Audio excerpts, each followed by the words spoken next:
The views and opinions expressed by tonight's guest and topic of discussion do not necessarily represent the official policy or position of Spaced Out Radio, Spaced Out Weekend, Spaced Out Radio Limited, its hosts, syndicated carriers, or anyone associated with this broadcast. Any rebroadcast, reproduction, or other use of this broadcast or podcast without the express written consent of Spaced Out Radio or Spaced Out Radio Limited is strictly prohibited. Listener discretion is advised.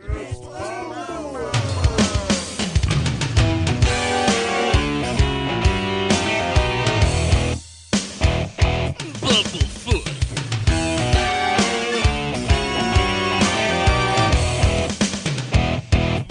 Bumblefoot.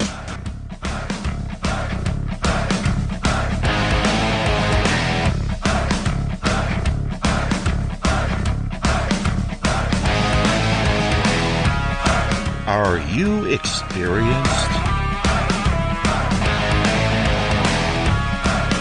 Stop right there!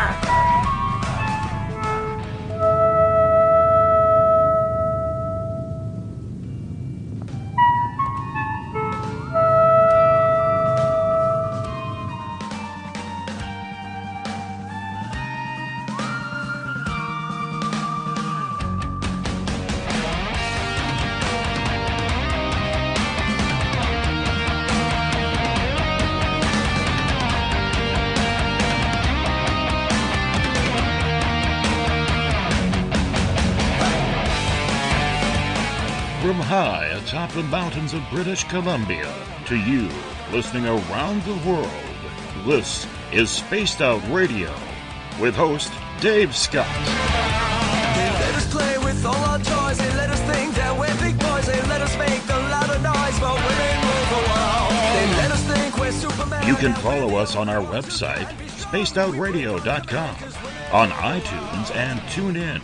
Follow Dave on Twitter at Spaced Out Radio, on Facebook at Spaced Out Radio Show, or on our YouTube channel, Spaced Out Radio Show.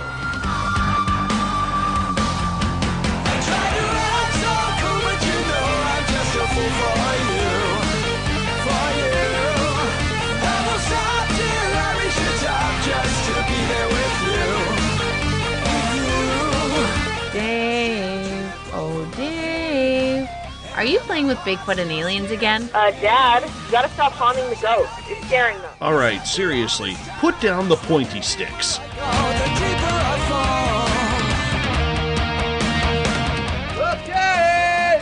Game on! Game on! Game on!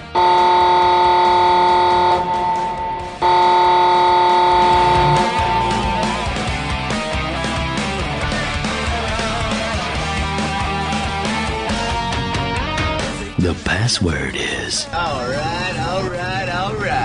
Buckle up, space travelers. It's time to go for a ride on Spaced Out Radio. Mr. Bumblefoot, Dave is ready for liftoff.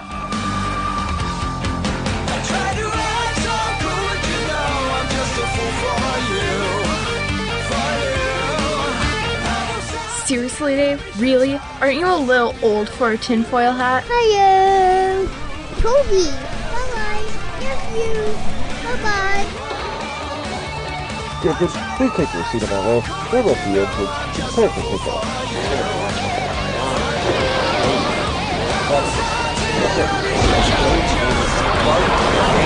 Start. 2, 1. Boost ignition and liftoff. I'm such a lucky guy, 'cause after all this time, it's like the deeper I go, the deeper I fall. The deeper I go, the deeper I fall. Good evening and welcome to Spaced Out Radio tonight. I am your host, Dave Scott, and it's good to have you along for the ride on this Friday, March 24th, Saturday, March 25th, if you are on the East Coast. We definitely are loving the fact that you are with us tonight As we continue on here on Spaced Out Radio on this Saturday night, we are live at Uncle Jimbo's cabin right here in the Great White North. As we are live 7 days a week, let's welcome in everyone listening in on WQEE 99 Rock the Key down in Noonan, Georgia, at spacedoutradio.com, on Spreaker, on the United Public Radio Network, the High Plains Talk Radio Network, and on Revolution Radio. Mr. Ron Bumblefoot THAL, formerly of Guns N' Roses, currently of Art of Anarchy, is the man behind our music. Bumblefoot rocks us in and out of every single show as the official sound of SOR. Hey, if you're a social media junkie like I am, I want you to do me a favor.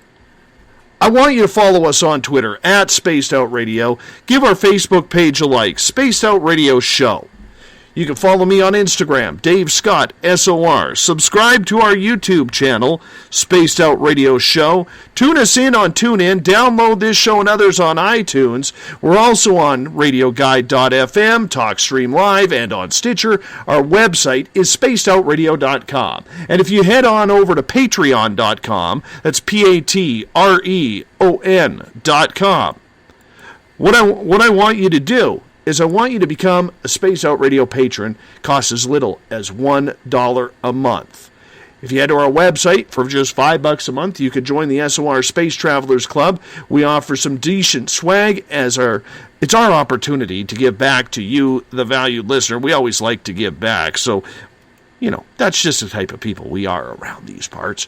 You can also check out our brand new news section called The Encounter Online. Deals with everything paranormal, courtesy of our editors, Eric Markham, Everett Thiemer, and our great team of writers. You can also check out my latest blog there as well.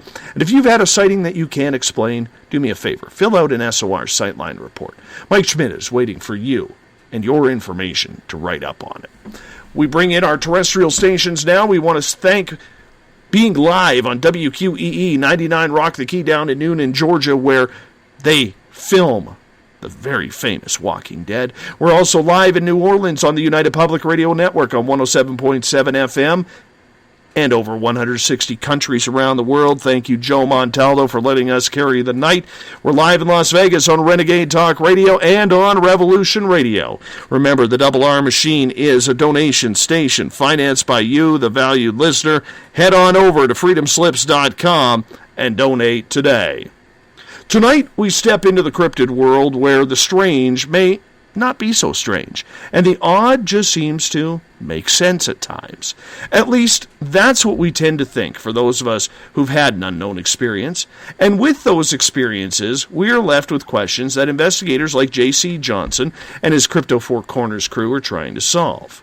From Bigfoot to Dogman, Chupacabra, and every gargoyle, gnome, and goblin in between, the search for what's going on through the forest, deserts, lakes, oceans, and skies continues, and it continues to baffle us. Everyone just waiting for that one sign of confirmation. But is that sign out there? Or is it just our imagination? We bring in J.C. Johnson and crew to Spaced Out Radio tonight. J.C., welcome back. Pleasure to be back. Yeah, long time no talk, my friend. Long time no talk. Well, here we are. By golly, brought a bunch of our Northern Bureau from Crypto Four Corners International. Here we've got Jane Rodriguez, we've got Judy, we've got Ron, we've got Bryce. It's going to be a good night. Well, Ron's the only one I'm having troubles connecting with right now. So I'm going to, if all of a sudden you guys hear a ringtone, that's because I'm trying to connect with Ron and it's just not having any luck here. But we're going to try and get with... Probably duct taped to a chair by the dog woman. Quite possible. That could be very, very possible. So the best part about this is over the next 3 hours, some of you are staying for 2, some are staying for 3, we're actually going to get into some serious cryptid talk tonight because I got to tell you, I love the cryptids. I love the cryptids a lot. And when you have the stories and the encounters that all of you have not only had yourself, but have also had via other people and heard their stories, it gets pretty amazing with what is going on out in this world. A lot of people do not believe it, JC, but a lot of people are very enthralled with these topics because they're just trying to figure out what the hell it is they saw. Well, absolutely. And I myself never thought, gee, I didn't wake up one day and decide I was going to do this. It's experiences that have happened to myself many, many moons ago that turned me essentially, in my mindset at the time, from being a victim into someone who wanted answers as of to what he saw and what happened to us. So that's kind of how I got into this. I just didn't wake up one day at breakfast over my post toasties and go, I'm going to go look for monsters and stuff like that. That's cool. No, it's horrific situations. I'm sure in most cases when people do get involved in this, they're just going out as a first responder looking for answers. I got to hear your stories when I was up there visiting you, how you got into it, and that itself is a very interesting tale. You're doing the river tours, I think, and just a lot of experiences started happening. And actually, before me and you started working together, I would hear you on podcasts like these and radio shows like this, and I would hear you talk about Ridge Bear. And I never thought that back then I'd actually be working with you. But here we are. Absolute pleasure. Oh, absolutely. Jane is just the diamond. We're so very fortunate to have her brain and her wisdom and just her grasp on all these topics. And now, essentially, because we brought her up and baptized her by fire, she has firsthand experience and a couple of the Phenomenon Plus up here in the Northland. So it's been a very wonderful blessing. And I'm sure on Jane's part, she'll never be the same person having seen and done what she's done up here. So absolutely not. I've had a lot of paranormal experiences where my background, my dad and my mom have seen very strange cryptid type things. But my experience has always been on the paranormal spirits. I've seen spirits growing up. That's basically what my background is. And, collecting stories with JC, talking to people, interviewing them, knowing that these creatures exist, fully aware and believing that they exist, and then seeing them in person, right there, standing there, is just... It's just so surreal. I can't even put it into words. It's just another reality is basically put before you, and then you have to reconcile that. And I feel like we're at the precipice of a scientific type discovery. It's like almost like we're in the renegade category. I'm not calling myself a scientist, but it is, it's discovery of a different species, even though, let's be real, the Native Americans talked about them since the Native Americans were around. They embraced the reality. So let's bring in other members of the team here, because we got Bryce, Judy, and Ron as well with us. Bryce, how are you doing? Not too bad. Nice to be on. It is very nice, and you said to be gentle with you, so I'll ask you some fluff questions. But honestly, what got you into the whole cryptid field and connected with JC? Well, if you want to start, how far back do you want to go? As a child, my mother was a librarian, had lots of books. I remember having one about the Yeti, reading that as a child, and then just getting all these things, all these books through my entire life. You're reading this, access to all these, ghost books, Bigfoot books, all these things are out there that I had access to. And then later on in life, I met up with Ron, and that's really how me and Ron got together. We actually went to the same school, started talking about this type of thing, and Ron got together, I think, what was it, probably 3 years ago, I think. And through Ron, I met JC, and it's been great. Me and Ron have had experiences going back 20 years of seeing things, and then I got to meet JC and Jane this summer and actually go out on an investigation that was very memorable.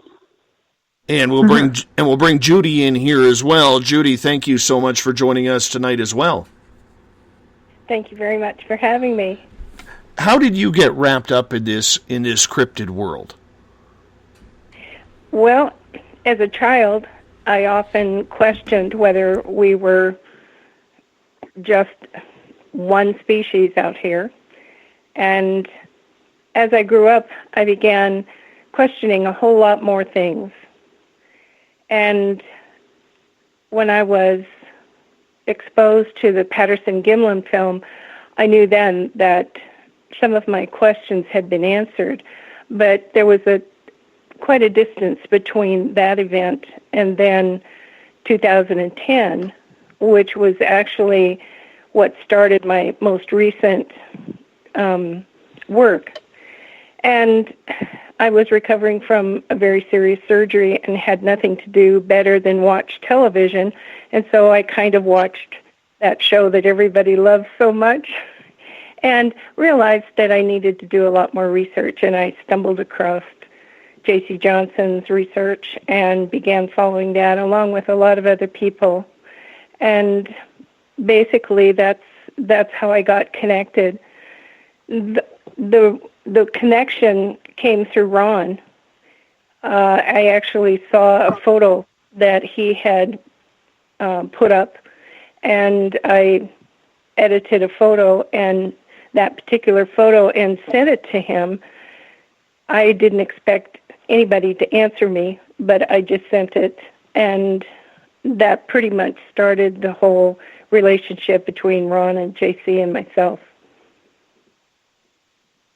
And Ron, Bagwasha Winnie, the little person in northern Minnesota. He's an ugly little spud, probably about 2 or 3 feet tall, but he's right there in the photo, right?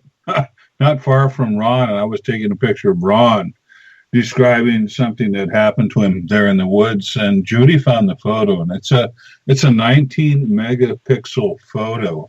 And what I like about this is I can crank in on this little dude, and there's no pixelation, there's no blurriness. It's right there. It isn't something left open to a lot of conjecture. It is what it is. He's there.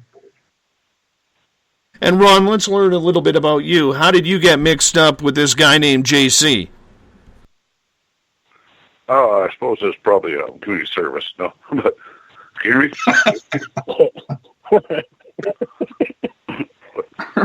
But no, I've always been a fan of the supernatural and crazy stuff that goes around out in the woods, and I've paid attention to JC's work quite a bit, and I noticed that one of his posts on Facebook said he was up in the Northland here, and this was probably a little bit after I'd had a little bit of encounters with the big female dog man there, and so I sent him a message, said, "Hey, you want to see some monsters since you're up in the area?" And he just responded. We've been friends since. And let's face it, it's the monsters that bring us all together. Whether we've seen them, whether we haven't, people on a daily basis, Judy, are having these types of experiences. And it's not just Bigfoot, it's not just aliens, it's not just ghosts. We're talking everything from dogmen to chupacabras to black panthers to goblins, gargoyles, little gnomes, and God knows my audience knows I can't stand them little things, evil little bastards. But nonetheless, they are out there and people are having these experiences. When you hear of something, Judy, do you immediately, or how do you react when you get a hot tip to a story? Well, I don't really react to it. I try to contact the person that took the picture or the video, and I work with them one-on-one as closely as I can. Now, some people have been friendly about that and others have not. So when someone just says that's it, then I don't approach them any further. But, you know, they have taken the picture just like JC took the picture of Ron, and they weren't looking for these things necessarily. I think they were looking for the larger creatures, and I just happened to stumble over this little people, and I saw several of them in the forest floor, and I have pictures of a baby.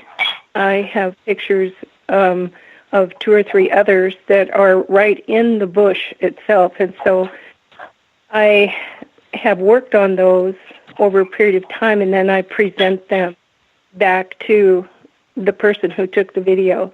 I never have put anything out without the permission given expressly by either the photographer or the videographer. But it's difficult to get people to understand something that they don't believe in. And that's in the crux, is that you've got a lot of naysayers out there who simply want to dispel anything that you might bring forth. I can't explain some of the stuff that I have seen on video, and I certainly can't expect anybody else to believe that what they don't want to believe in. So it's a fine line. It's a finessing. It's actually a finessing of the picture itself in order to bring out all of those concepts that you want people to see. One of the things that I used to just cringe about was, okay, so say you believe in Bigfoot. How come there's no true, clear pictures of a Bigfoot? Well, okay, that's true. And you have to consider the fact that you've got somebody taking a picture who's, number 1, scared to death, number 2, can't hold a camera still while they're walking or running, and number 3, is there part of what they are that actually prevents us from seeing them? Because Ron and I have done a video conference, and he has said to me, "Do you see anything?" And I said, "Yes, it's 20 feet in front of you. Walk straight ahead." And he will walk straight ahead and look down on the ground, and he sees nothing, and all of a sudden it's gone. So how do I explain that to people, like, say, in a chat room or on a Facebook page? It's difficult to do that, and until somebody actually takes on the job of editing and looking for things, they won't understand it either. And I'll tell you, I can't explain a lot of the stuff that I see. May I say something about JC really quick? Absolutely, Jane.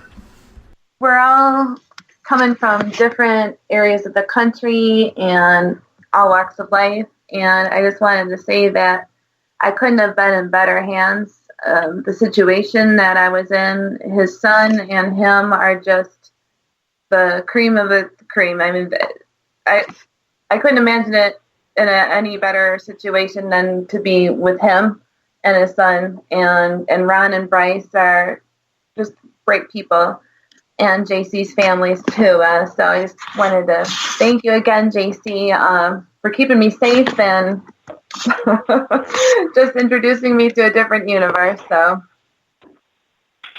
we'll do it again very soon. Mm-hmm. I can't wait. So, out of all the cryptids that you guys investigate, and Ron, we'll start with you on this one, is there somebody of every sort who, in this Crypto Four Corners team that JC has put together, that you specialize in? Like, are you maybe a Bigfoot guy or a Dogman guy or maybe a Thunderbird guy? How does it work? Well, I'm more or less bait, but I say if I specialized in anything, it'd probably be the Dogman. And I'm by no means an expert in it. No Jane Goodall or anything to put it that way. But I've just from growing up, but always had my grandparents talk about their experiences while trapping and refer to the creature. And then when I came to see it, that's pretty much like about once every 2 months I have like a contact to him. Either see him out in the woods or up close. And I'm just hoping to get to know him more, and it's not been anything violent except for one exchange we had a little bit. But I tend to, every time I go after looking for like the Dogman, we usually end up finding like the little people or something else pops up in the background. So it's always been sort of interesting. You never know what you're going to find when you walk out in the woods here. And like up where I am in British Columbia, Ron, I'm in the middle of nowhere. I'm surrounded by trees, mountaintops, a volcano, and Bigfoot. And I'll tell you one thing. I have been in the presence personally of Bigfoot. I've been within 100 feet of two of them. I've been within 8 feet of extraterrestrials wide awake. I've been 150 yards from a UFO. I've seen a lot of stuff over the last 5 years. But I can tell you this. You learn to pick up the energy. If you guys know what I mean, you learn to pick up the feeling of whether it's paranormal, whether like ghosts, or whether it's Bigfoot, or whether it's aliens or UFOs around or whatever. But I got to tell you, my wife and I, last year, because we gather firewood for the winter, we went up in the forest and we were getting ready to cut down some trees. We go down this old logging road. And both her and I, because she's quite sensitive as well, her and I picked up this feeling that was just absolutely eerie, that I'd never felt before. And I felt good aliens, I felt bad aliens, I felt bad spirits, good spirits. And like I said, I've been around Bigfoot. And in our mountains, there's bears, moose, wild hogs, wild horses, lots of deer, all sorts of wild animals that could kill you, cougars as well. And I'd never felt this type of information before. And I've never felt this feeling before. And I'm wondering, have any of you ever experienced that when you have been out in the field investigating, or maybe just out for a walk or a hike, where all of a sudden you got that feeling of something strange that you've never picked up? And if we could start with Bryce on that, that would be great. Something strange. Well, the funny thing is, I don't know if I'm wired right. As a younger, as a boy, basically, I had fear of everything, like monsters in the dark and everything. But I almost sometimes feel that I have turned that off. So I have to see things. I mean, I've seen things. I have. I've had ghost encounters. A few of them. One of them was actually at Ron's house. I think we had some poltergeist activity out there back when I was 15. I've known Ron quite some time now. I've seen some things. I've been pushed by things. But I go in the woods and hunt a lot. Every deer season I'm out there, 40, 50 hours. And I don't say either we have nothing going on where I hunt, or I don't have the ability. I mean, I've been out with JC, I've seen, I've smelled, but, I sometimes wonder if I don't have that gift, So that's all I got to say on that. How about you, JC? Have you ever gone into the forest and just picked up this unknown feeling that you just don't understand? 1,000, dozen, million times. Can we count that? Almost continuously. I'll even go to an area and then something pops up, and I'll be like, "Damn, I didn't come here for this." Some years ago, when we were trying to do commercial river trips down the San Juan River in the Four Corners area, it was actually a pain in the ass to have the furry people show up, because we were trying to conduct business. And the people down along, they're paying you to go on vacation with them, essentially. They're not wired for this. And you can kind of warn them a little bit beforehand, but when they start coming into your camps with these innocent people, it's not a pleasant thing for them, obviously. And in our case, you can't guarantee the people's safety once they're on shore. So, yeah, and it's, it happens, but it isn't something always that I was looking for or actually wanted to happen. I guess the reason why I ask this, JC, is because I'm trying to figure out what that feeling was. To me, even though Dogman has never been spotted officially in British Columbia yet, that's the energy to me that was being portrayed. It felt like it was something I'd never seen like that before, or felt like that before. And Dogman was the thing that came up in my mind. That's what it felt like. And for the first time in a long time, both my wife picked up on it as well as me, but we felt fear over that. Dave, Linda Godfrey is about 20 minutes, half an hour north of me, and her and I are girlfriends.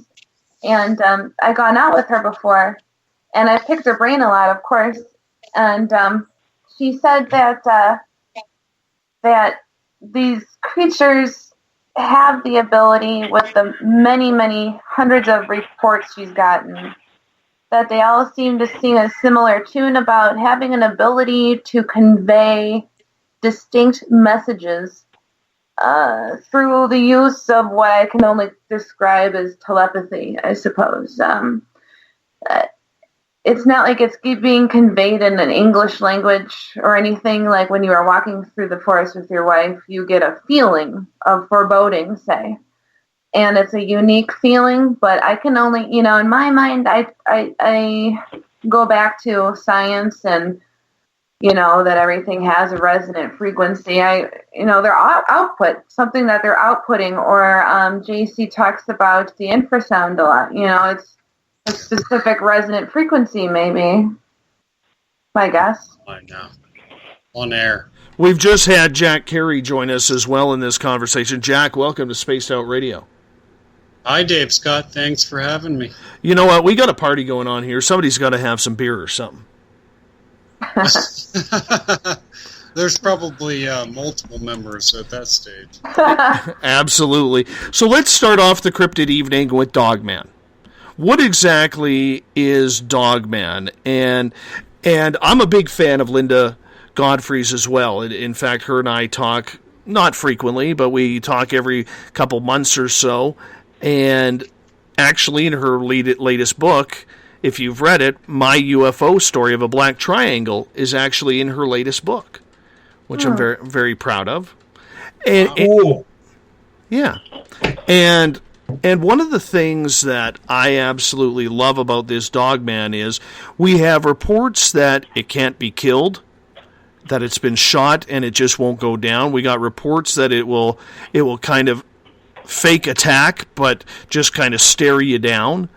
We got reports that it could be vicious and you don't want to piss it off. Then again, I'm still waiting for the report of somebody, bringing out a tennis ball and seeing if it'll play fetch. So I'm wondering, and Jack, since you're the newbie here, let's start with you. What do you think Dogman actually is?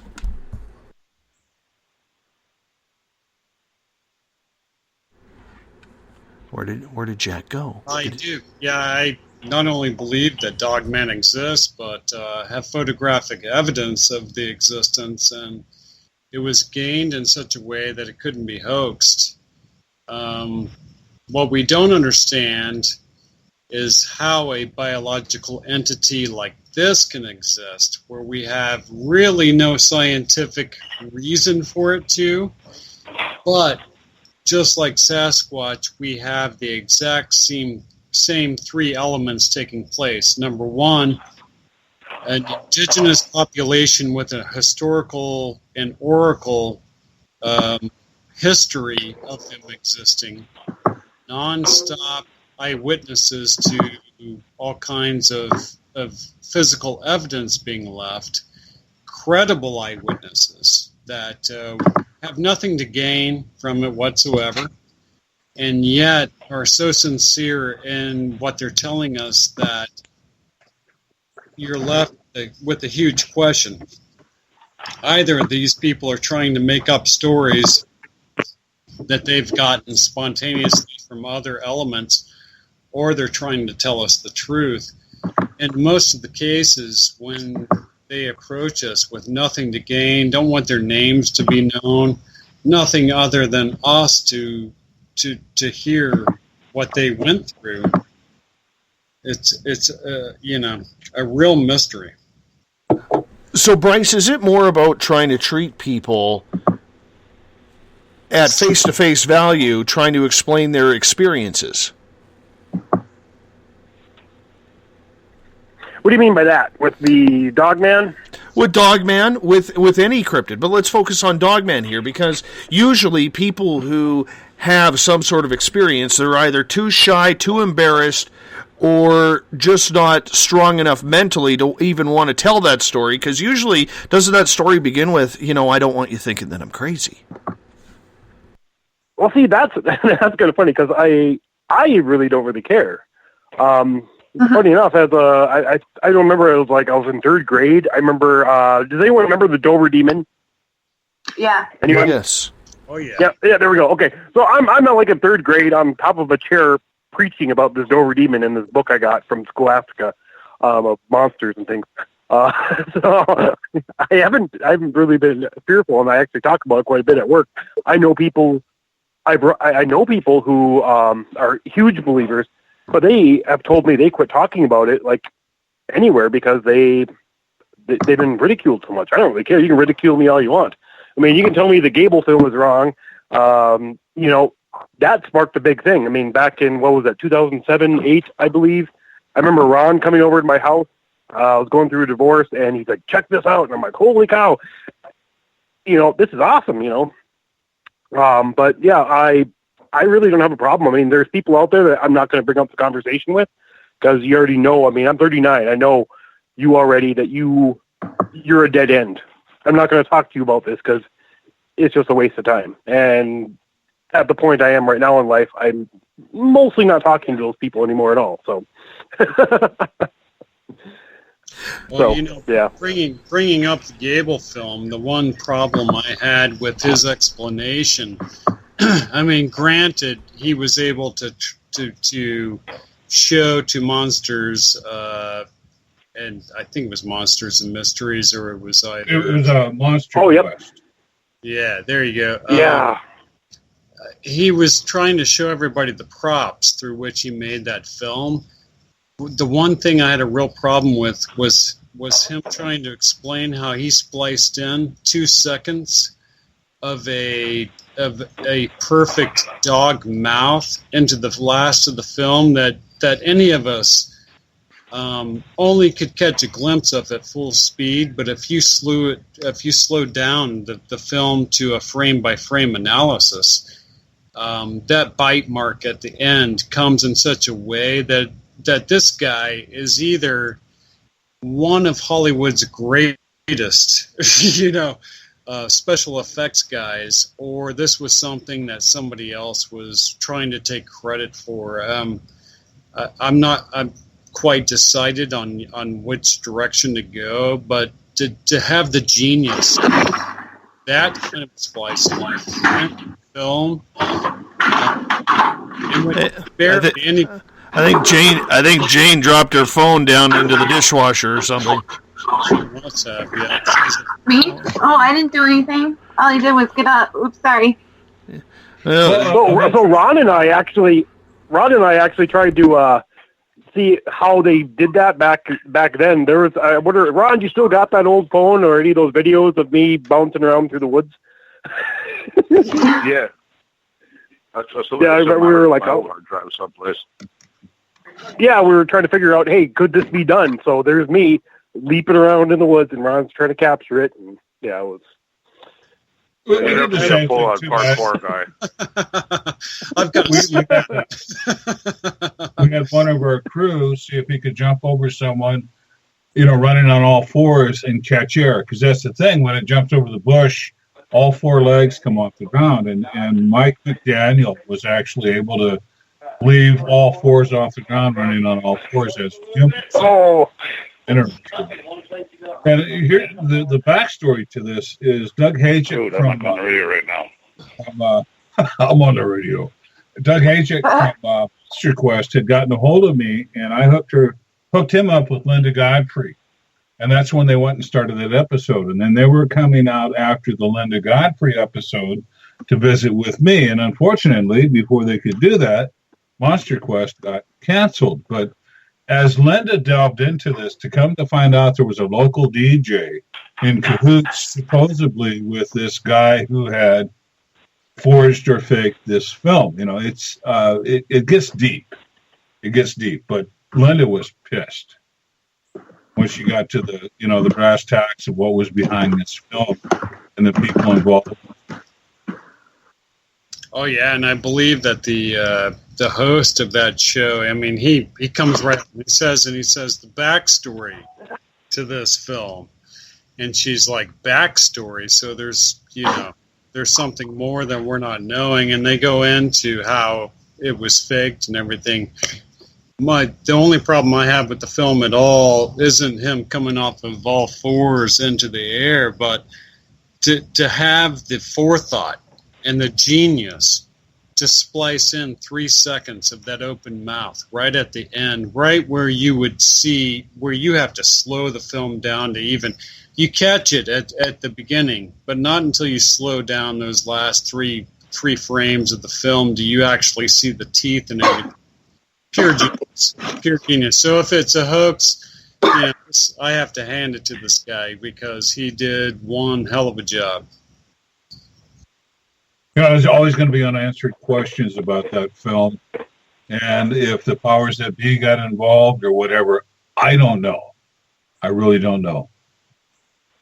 But I will say this, I was in Lakewood, Colorado, near Denver, a couple of years ago, and Lon Strickler got a hold of me and says, you know anybody in Lakewood or Denver area? And I said, well, as a matter of fact, I'm here right now. Not far from Curie, and this is when a individual of the Lakewood suburbs had a pretty horrific dogman sighting while we were there. And deeper investigations, Jack will confirm this too, is we've got green belts that go into Denver that come from the foothills all over the city. And they've left room essentially for an apex predator. They've pretty well gotten rid of the bear population, obviously the wolf population and so forth. So they've left room for an apex predator to come into the Denver area. And this guy that we talked to, interviewed, and got sketches from had a pretty horrific sighting. It passed him on all fours, and when it came to this big 12-foot tall wall, it stood up on two so it could leap over the wall. So interesting. And I want to make very clear, when we're talking about an upright walking canid, you could have 20 different possibilities. The dogman umbrella kind of envelops all of it, but it's a case-by-case basis as to what you were dealing with. Was this a weir, as in a werewolf, as in a shapeshifter, typically Caucasian? Was this something of a skinwalker variety, typically Native American variety, where you could be sitting next to that person 9 o'clock in the morning in Sunday school, and 6 o'clock that evening they turn into something hairy and horrific? Or was it your actual dogmen? And when we talk about the umbrella description of dogmen, I believe they are what they are all the time and don't necessarily shift or shape shift or anything of that nature. They are what they are. So those are just part of the potential possibilities. When we have the mantra of an umbrella description on so many of these topics, it's unfortunate because we're throwing the baby out with the bathwater where we don't get down to each individual description and encounter. Especially where Ron lives. I mean, that situation there, JC, have you ever heard of a geographical location plus the generational situation quite like Ron's property? Or I mean, I have. Well, it's very unique. There's a book out there about that. About that Texas Bigfoot kind of talks about it. You know, that Bigfoot in my backyard. It reminds me of Ron's a lot. And when I was talking with Ron, I mean, there's a lot of the same things you're seeing. What deposits of quartz, what was it, Ron, the springs we were talking about, and they're running that same thing where, hey, I rented this house and the last 8 people left early. That's interesting. Why is that? That's also what happens with David Paulides. A lot of the cases where they find the bodies on these mountains are all made out of metal or the quartz. And, you hear that a lot about these areas where they call them portals too. Because crystal is energy storage and amplifier, so it's used in computers and stuff now. Because Ron's yard, I mean the property is, there was 3 different situations plus that we were encountering in real time, and then Judy, I don't know if you want me to talk about this, Judy, but this is where Judy comes in, because this is how I knew her too, is when we wrote that article, JC and I, for Phantoms and Monsters, the summary of what happened up there. Judy comes up with these pictures saying, "Hey, look at what was going on here when it was just you and Ron." But she did that for us too. it's just incredible. We didn't know that some of this stuff was just right there around us. And then also some of the things that, through the night vision goggles was also evident in a different way when she was able to, I don't know, do you take it frame by frame, Judy? Right. When I looked at the video, I just have the capability with my little iPad of stopping down a YouTube video to 1/25th of a second. So I'm capable of looking at 4 to 5 frames per 1 second YouTube that passes. And oftentimes I catch things that you would never see with the naked eye. Now, a lot of people say to me, I never saw that. And my answer to that is you wouldn't, because the naked eye usually can't even see a 1 second time frame. Our vision is forward, and we don't, even though we have some peripheral vision, that's not clear. And so the camera is clear all the way around. And so what I'm looking at is a 2-dimensional picture, and everything is in focus. So what you're looking at is a 3-dimensional picture with your eyes, and you're looking actually at a center focus. So you and John were looking ahead out the window. What I was looking at was out to the side. And that's what view. So I was able to stop the video at 1/25th of a second and get those frames, and then I cleared them and enlarged them, and that's where we got the images. Dave, I will say that I'm sensitive.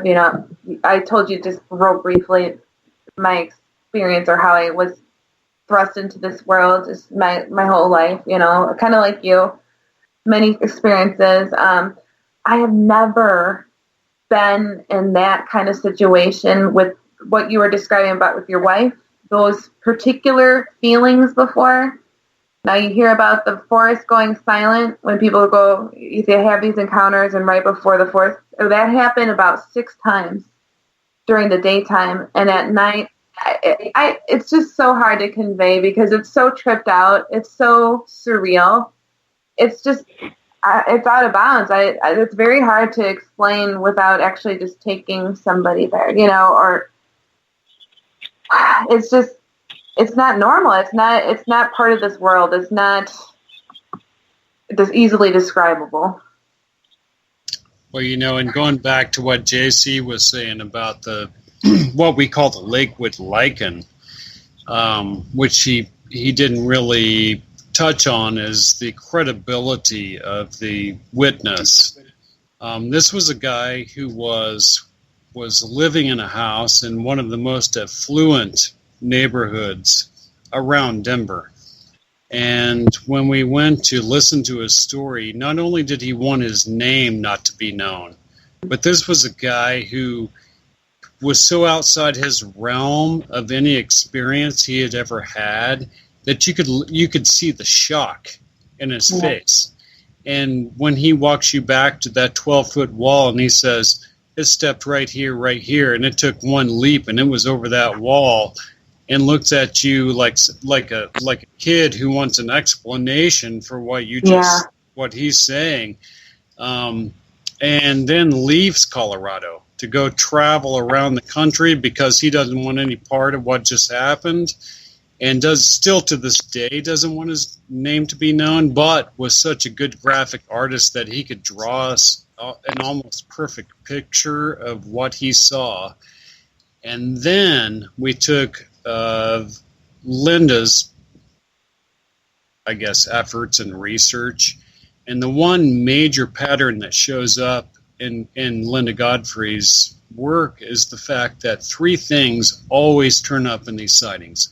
Number 1 is water. Number 2 are cornfields. Number 3 are Indian mounds. And what did we find within less than 2 miles of there? All 3 elements. And right. Yeah. That's interesting, Jack, because you said he had no previous encounters to this. So that's another element at play. I've had a background in this kind of thing my whole life. You know, you guys have been investigating it at least, you know, so you have that background, even though to have an experience like that is still, you know, reality shattering. You're warmed up a little bit in your mind. You've already been prepped, you know, a little bit. So that when a man or a woman or child or whoever has a fresh experience, can you just imagine how shocking that is? Oh, yeah, completely. And then when you look at what JC was talking about with the green belts, Denver's one of the few cities ever built where the city designers decided the very first thing that they were going to do was build these like super highways for animals to be able to come into the city so that the population could experience that wildlife. They didn't realize that what they were doing was building highways for super predators, and that's exactly what these are. They go into every neighborhood. In fact, you can follow them from downtown Denver all the way to the foothills, and you're talking about vast, wide park areas that have water and ducks and geese and deer and everything you can imagine to feed off of, all the way back to where you have a perfectly habitable environment for a creature like we're talking about. And so we kind of came to to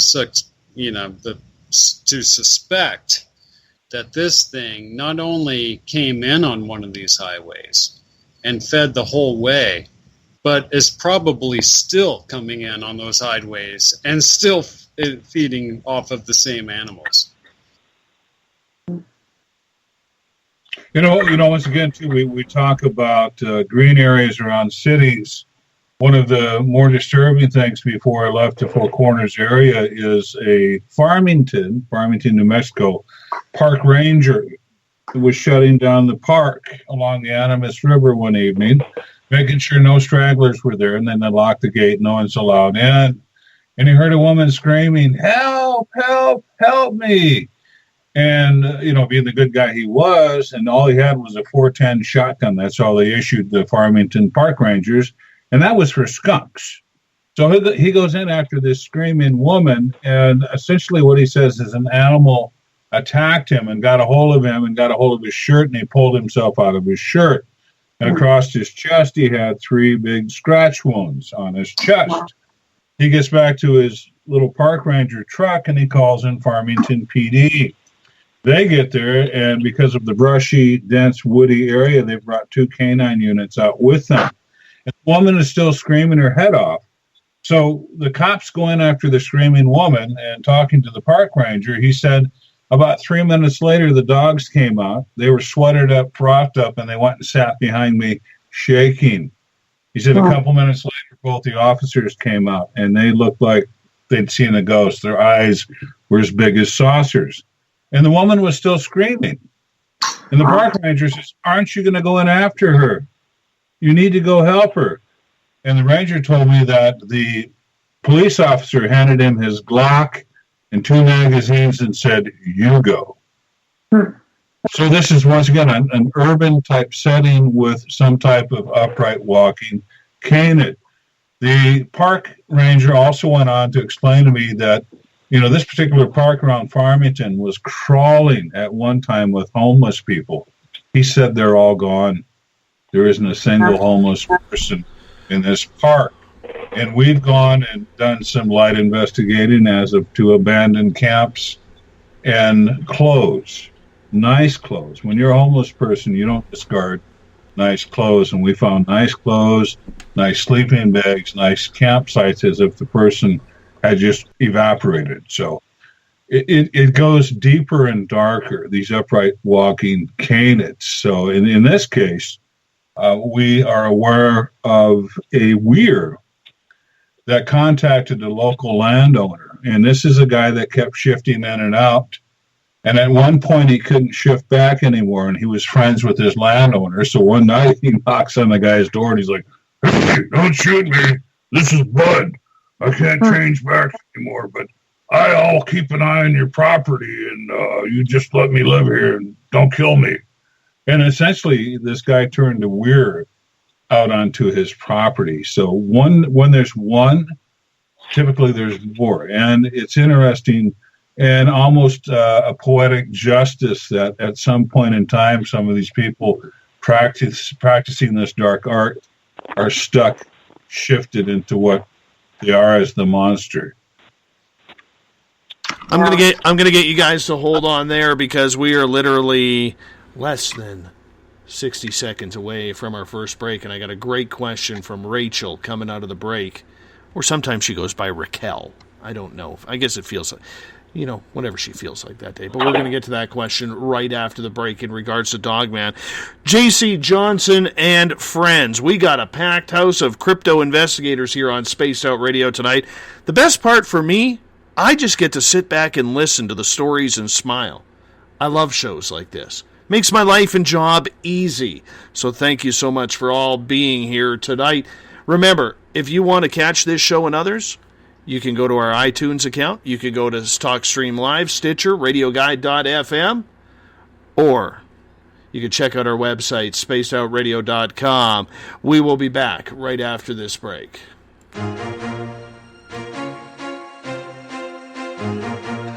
From coast to coast to coast, Blacklight Uncharted is taking on the paranormal across Canada. From ghostly hauntings to the UFOs flying above in conjunction with MUFON Canada, we're closely investigating what's going on in the northern skies and checking out the apparitions that walk among us. Check out our videos right here at spacedoutradio.com. We want to know your thoughts, we want to hear your experiences, and we want you to share your stories. The answers are out there, and we intend to find them. Would you like to become one of our space travelers? All you have to do is click on the Space Travelers icon at spacedoutradio.com. For only $5 a month, you can get access to some great prizes, as well as private monthly shows, newsletters, and a members-only section on our website. Become a space traveler today. The third Monday of every month, Spaced Out Radio is going to bring you a different look at everything paranormal.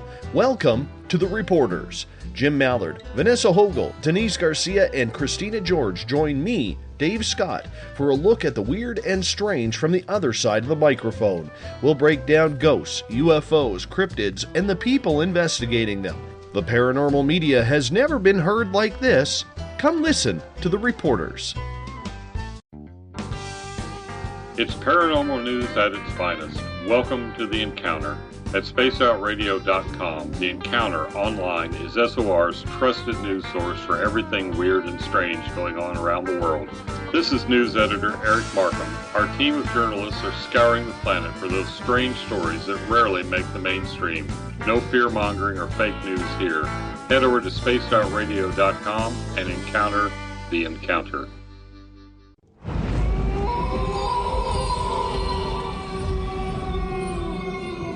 Hey, this is Canadian paranormal investigator Mike Moore.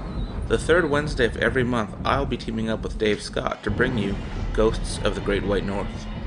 Each month, we will bring on guests from across Canada to discuss their ghostly encounters.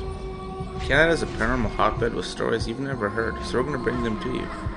So get comfy on your Chesterfield, grab a donut, and join us, eh?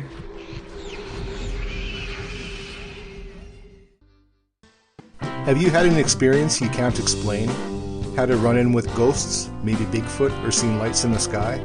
Hi, I'm Mike Schmidt from the SOR Sightlines. I'm here to investigate your sighting.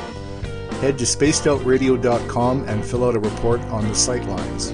All your information is 100% confidential, and I will help you figure out what you've been seeing. File your report, and let's find out the answers together. Visit purpleplates.com today. For over 40 years, the Purple Energy Plates have been delivering amazing results for their many customers. Inspired by the great genius Nikola Tesla, the harmony, healing, and energetic effects of the plates have proven over and over to be beneficial and often miraculous to thousands of customers. With their money-back guarantee and the many benefits, how can you afford not to get one? Check their site for daily specials and choose from their many energy products. You won't be sorry. Visit them today at purpleplates.com for mind, body, and spirit, and expect a miracle. Are you interested in advertising on Spaced Out Radio? Head to our website at spacedoutradio.com and click on our advertising tab. There, You will find an assortment of ways you can get your product out there with us, from radio commercials to banners and social media. Have a product you like our hosts to endorse? We can do that too. Visit spacedoutradio.com for more details. Have you got your Cosmic Passport?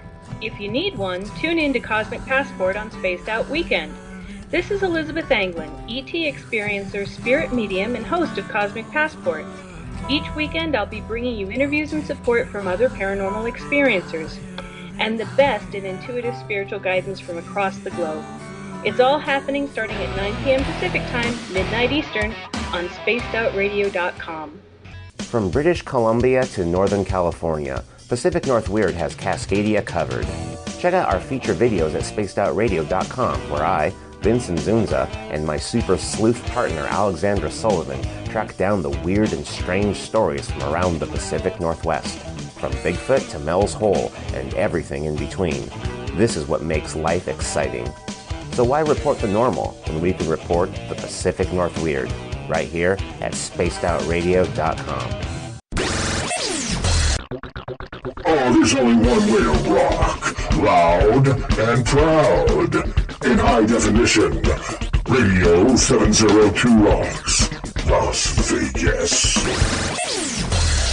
Every Saturday and Sunday night, as Dave Scott wanders aimlessly in the wilderness, you can come hang out with me, James Tyson, in Spaced Out Weekend. Starting at 9 p.m. Pacific, midnight Eastern, I'll take you along as we talk with some of the best experts in their fields.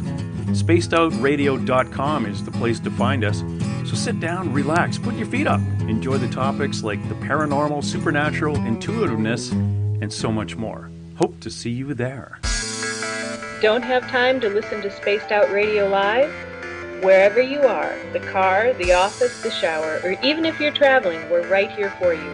Each Spaced Out Radio show can be found on iTunes, TuneIn, and on our YouTube channel, Spaced Out Radio Show. It's the perfect way for you to catch up on our shows. For more information, just head over to our website, spacedoutradio.com, and tune in to us today. The views and opinions expressed by tonight's guest and topic of discussion do not necessarily represent the official policy or position of Spaced Out Radio, Spaced Out Weekend, Spaced Out Radio Limited, its hosts, syndicated carriers, or anyone associated with this broadcast. Would you like to connect with us? Head to spacedoutradio.com for all your latest show info. And hit us up on Twitter using the hashtag Spaced Out Radio. Now, back to Dave Scott and SOR. Welcome back to the second hour of Spaced Out Radio tonight. I am your host, Dave Scott. Good to have you with us. Tomorrow night and Sunday, Uncle Jimbo, James Tyson, and Elizabeth Anglin are in for Spaced Out Weekend. I will be packing my bags after the show, finding my Zen and my Chi out in the wilderness of northern British Columbia, Canada, as the snow starts to melt. Finally, I see ground. I'm so excited.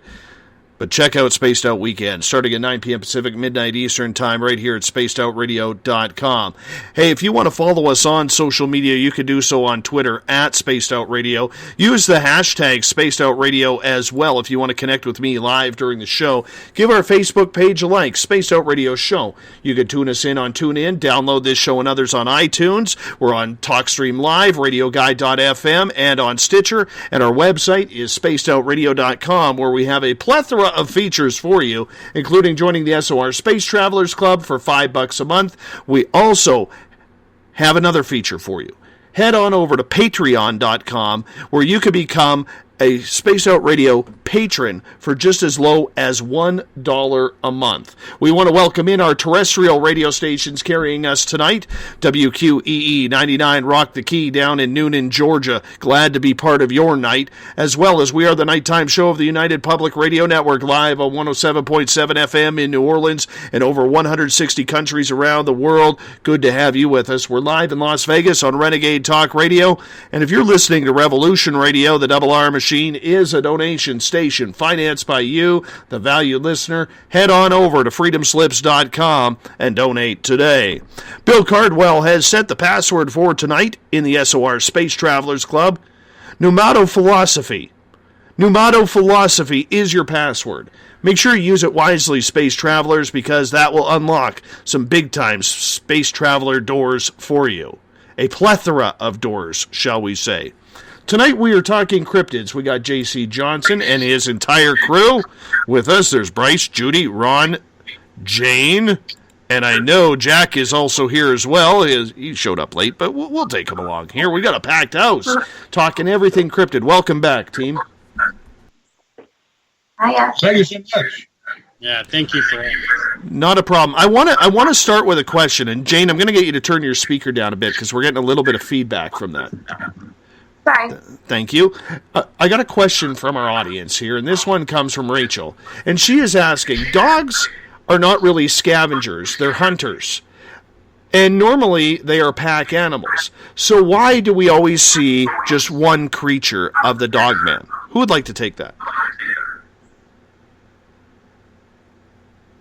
That's a very good question. I could answer that pretty easily. In most of the Sasquatch sightings, and in fact most of the videos that we consider to be credible, one creature is normally present or forefront in the video, but when each frame's examined, we notice that there are other creatures around, and it almost seems like these things are intelligent enough that they're hunting in packs. And the furry people, the Sasquatch in general, we have extensive evidence to show that they are hunting in packs. In fact, one hunter here in Oklahoma, a guy that was traveling down in a truck with his partner down along one of the riverbeds where we have non-stop activity, all of a sudden, a grouping of deer charged in front of his truck on a road, and he looks over to the left, and he sees this Sasquatch, something that spooked him here.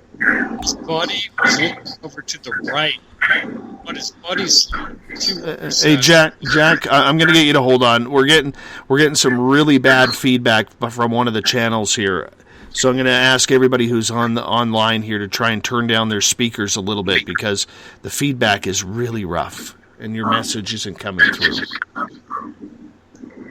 I have an idea why maybe they're singular too. I mean, they appear to be. They're not all wolf. You know, they have the body of a man, at least in part, the torso. I mean, I'm not saying that they're human, but they certainly have humanoid elements to them. And although they are certainly part canine, the whatever else that they are engenders to them certain qualities that are paranormal. They can do things that are physically impossible that we know of. And like I said, there's a certain set of genetics that are just unknown at this moment in time. Mm-hmm. I can tell you from my standpoint in that I'm looking at photographs, videos, and they are never...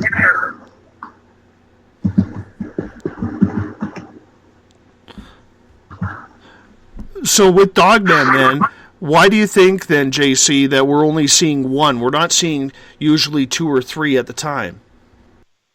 Well, you know, we have to go on a case-by-case basis. We've got a lot of reports where there are two or three or more, or in the cases of some people, even in the Oklahoma area, where they've been witnessing entire packs working together in conjunction to accomplish something. So, you know, one by one, typically, too, your Sasquatch sightings, most times, you're only going to see the one. He's the guy that showed his ass. Oops, they saw me. You know, it's typically going to be the one, whereas, you know, Judy can probably tell you from a lot of the photo analysis that she's done, the one guy you see, there's probably two or three or more hidden, the ones that are supposed to remain hidden. You know, it's the one guy that showed his ass and you saw him, or you got him on film or whatever, you know, whatever the case is. But they are pack creatures, if you will. And, you know, Jack has worked with me up in the Lukachukai, and this is something shocking that I brought up years ago, but one of the best pictures I've ever seen of a upright hairy hominid, as aka Sasquatch Bigfoot. These two Ute gentlemen from the Ute tribe were up gathering antler shards, and they heard the guy coming around the rocks, and the guy peeked around the rocks, and he gets out his cell phone, takes a picture, and then the next picture, the guy's standing there like, "Come at me, bro." Pretty frightening picture, but the guy's out in full view, and it's a wonderful photo, and I'm looking at it, and I can see he's got an elk hide over his shoulders, and it doesn't look like something a caveman threw on. You can see the stitching on this elk hide. It's to keep him warm. Something with intelligence and hands made the elk hide that he's got over his shoulders. And unfortunately, this photo, I pursued it to the very ends of the earth, and finally the gentleman's grandfather, old proper Ute, said, "You shouldn't have that. That's bad juju. Get rid of it." So the kid deleted it, and it's unfortunate. But once again, Jack and I are very much aware of the fact that some of these elk herds move from pasture to pasture like they're being herded like cattle. And I guarantee you, a lot of these elk herds, these furry people have raised them, helped the calves be birthed and so forth. These are their livestock, and they're herd people, and they have herd animals. That's intelligence. Yeah, beautiful. That's a beautiful example. And the fact that some of these witnesses have told us that they were looking over from a viewpoint high above them and could see them wearing what appeared to be animal-like pigs.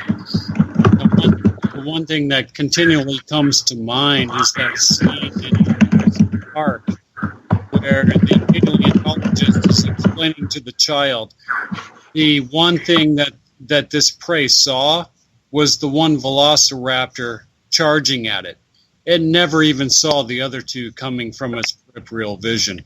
And those are the two that get it. Did you just say velociraptor? Yeah. Like, are you saying that there are still velociraptors around? No, but I'm saying the mentality, the pack hunting mentality of what he's describing is exactly what these creatures do. JC saw it. There is a velociraptor type thing in the Four Corners area that I was just going to say, you have a story. Extensively. Call them the river dinos. And the Navajo people have different words for them, but they call many T-Rexes. There's different names. There's an umbrella description. But these are pack animals also. Now, typically, most of your Caucasian sightings have got them in the headlights crossing the road early in the morning or so forth. But the people we've had eyewitness accounts have talked about them being two or three or more working together as in a pack animal. But, we've found tracks, dinosaur tracks that are fresh, a month old, that match prints that are fossilized in rock, almost identical. I mean, there's just so much empirical evidence out there that we've still got something along the lines of a prehistoric something out there with us. And once again, early reports coming out of the Southwest, some of the earlier settlers, they're talking about essentially a velociraptor mini T-Rex looking something 3 to 5 feet tall that they've been encountering. Wow. With that pack mentality, that's like called herding the prey. So one will pop out so you can see it. So you're focused on that one. If you want to go and get a picture of that one, well, you don't know that two are flanking you. And we've seen that behavior I think the first time JC was up here. Yeah, we're going to set up for now. Yeah, is that the same thing? Is that the same thing, guys, that Bigfoot does? You usually see the one, but there's been so many reports that there's usually a trifecta of security guards, if you want to call them that. I take back to JC's point of it's per situation. It'd be a good a century point out. One will act like the idiot and step out in front so you get to see, distracts your attention. So the rest of them come in behind you or from the sides to see what you're doing. But you get that commonality and the dog man. because you get with the Bigfoot, it's like the younger black ones. You know, you're going to see those more by themselves, but then, you know, things change when you get the different colors and age. Well, the picture that I got for Ron when we did the video conference, his dog, domestic dog, Gunter, actually pointed directly at an image. And I said, I need you to zoom the camera in there. And when he did that, we were able to isolate the dog man that stood up right there. And I've got the full head of it and the arms. Now, in doing the edit, I can also see others that are in the background. And so they're not alone. One may raise its head, and you may get that one, and you think that's all that's there. But there's a lot of them that are in the background that you don't see. Yeah, so that one that you got, Judy, that was probably trying to distract Gunter because he's working with me to trying to find out who was in the woods. Exactly. And also to the left of him was the female that JC put up in the chat room today that I had taken as well. And so she was over to the left, and then as you panned over to the right, here was the male that stood up. And so, you know, we got him real clear. But all around him, you can see faces. And some of them are blurred out, and some of them are in the distance. So I would say that they are never alone. I would say also that the women of the Bigfoot clan tend to be more, tender-hearted when it comes to children and letting their own children play with human children. A lot of stories that I've read about or have heard from people have been of a female Sasquatch. Usually it is a female Sasquatch who is letting her child play with another human, or is inquisitive, or is the one that kind of bridges the gap between a small group of Sasquatch and a couple people and their family. I heard a story, there's a Native American woman named Kat. You guys probably have heard of her. She has, her whole life has been filled with encounters with them, and she had a story from when she was a young girl where she just wandered away from her home, and she was always outside, and she had a very long encounter with a Bigfoot child, and the mom came and kind of freaked out for a minute, but then saw that they were interacting and kind of watched them from a distance. And I've heard that kind of story a lot of times. Mm-hmm. Yeah, I've heard the mother always conversing with the human mother, at least, if anything. Yeah, the behavior sounds human, or at least it's a common thread among other animals that, like elephants, they're a matrilineal type of creature. I wouldn't call Bigfoot matrilineal. Yes, Kat Hansen. Thank you, JC. She's a very nice lady from what I've heard. Awesome. She's a friend of, you said, never mind. Sorry, I misread that, JC. Anyway, well, it's not only from her that I've heard this story, but what was I saying about the elephants? That they're the female of their group, of that species. They're the leaders of the group. They bury their dead. They're very concerned about their children, and that's kind of like a heartwarming aspect of Bigfoot for me, is that they kind of bridge a gap in that way sometimes. You're one of those in front of you. Come here. Hi. Yeah, well. That's Jerry. Yeah. Well, it's like with a matrilineal society. We're ruled by the female, kind of like the female, or like the hyenas and the elephants. And, right. Going through that. But that's what I'm seeing here with the dog man. Mm-hmm. It's like the big female Ura. She pretty much controls what's going on throughout this whole thing. And I've noticed anybody that's not blood of my family, or like cousins or sisters or mom or grandma or whatnot, they could go wherever they want. But as I've noticed with people who've tried to rent a room from me out here, the women folk are the first ones to get picked on and tormented by the dog men out here. Well, remember I so much with the. Yeah, that's why you got such a hard time there. Exactly. Well, it was weird to me before I even went up there. Remember when I was talking to you and JC so much, I just had a feeling. You remember, I had a feeling. I just wonder how Allura, that was my main concern, how she's going to receive me, especially since she seems to have an attachment to you and JC. There's some kind of, she feels something towards you guys that, she's possessive, I would call it. And that was a big concern. I know how human species, female species can behave sometimes. And if that's any indication, then dang, I better carry a weapon on me at all times. But now it's weird that she was gone when I got there. I found that very interesting. Well, I've noticed that when she was gone, she left her pup. I've named him Crow because usually when he's around, there's a whole bunch of crows flying around over the top of him. As you can tell exactly where he's at. Plus, he's got that, puts out that weird vibe like, I don't know what I'm doing type thing. Do you think we have 3 pictures of Allura, or the female dogman? We have 3 very distinct pictures of her now. Yep. I think that one that Gunter was pointing at that you got, Judy, was that's Crow. The pup. That's Crow. Yes. Yeah, but we have 3. Yeah, we have 3 pictures. I think I've got one that I did for JC that he put in the article. I have the purplish colored one where she was laying in the snow, and then we have this last one that we all looked at today. So there's 3, I think, that we have pretty much decided that's her.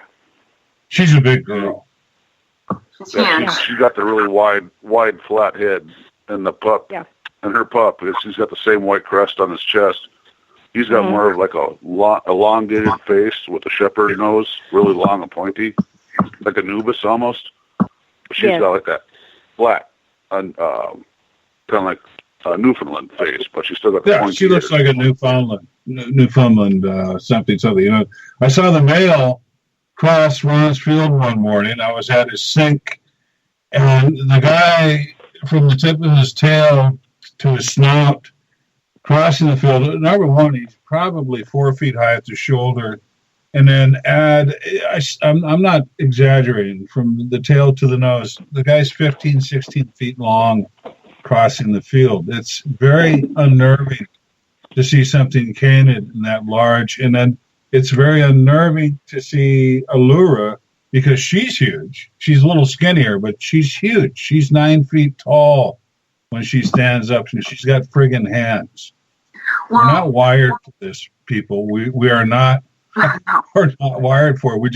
We beat around the bushes as best we can. I guess I don't think we get used to it, but I think we become in a mind juxtaposition where we can look at this and at least try to get photos and at least try to understand what it is we're looking at and dealing with. That's exactly the point I was bringing up earlier, where I'm not, tuned into that, because that, what was it, 20 years ago, me and Ron ran into one at School Forest, something bouncing through the trees, and, you don't fully understand that I'm looking at this, but you have to keep thinking back that, yes, I'm seeing a thing. You're not wired for it. That's how it was when I was staring. We were basically staring at the Sasquatch for a very long period of time, JD and I, while you were up there with their, talking. Basically, JC, now I am familiar with that, the kind of person, his way about him. How can I explain this? I have a best friend that I grew up with, where when I get together with her, paranormal things just happen. Well, when I'm with him and his son, to me, I don't know. Maybe it's just all in my head, JC, but I don't know, just things happen. Or he just happens to have that ability where he can go out there in the woods and he'll know if a Sasquatch is around, and he'll be like, look, I'm going to call one in. And he did. But the thing is, not just that, though. Other phenomenon happened when we were gone from that property that make me think that too, that there's some kind of amplification when more than one person is around. You know, a group of people with that similar vibe output that we were talking about before. Something. Well, I'll tell you this, Jack is empathic. You, Jane, empathic. Ron is empathic. Bryce may well be an empath. So, you know, I would throw that out there. I throw that out there. Okay, well, we're more sensitive. Yeah. We're more sensitive. Yeah. We are, but JC's a particular magnet, and I have a feeling that a lot of the Sasquatch women just find him attractive. You know what, JC? He's got that beard. JC, I want you to come up to British Columbia. I've been tipped off by the local First Nations here on an absolute hot spot for Bigfoot. And it's in an old mine. We got to bring some people with rifles with us, though, because the grizzly bears and the cougars there are extremely, extremely big in that area. And well, not even just them. The Squatch can sometimes, you know. I think they have a liking to JC, though. That's a good idea. We don't squatch on this show. We don't squatch on this show. Squatch is a slang term.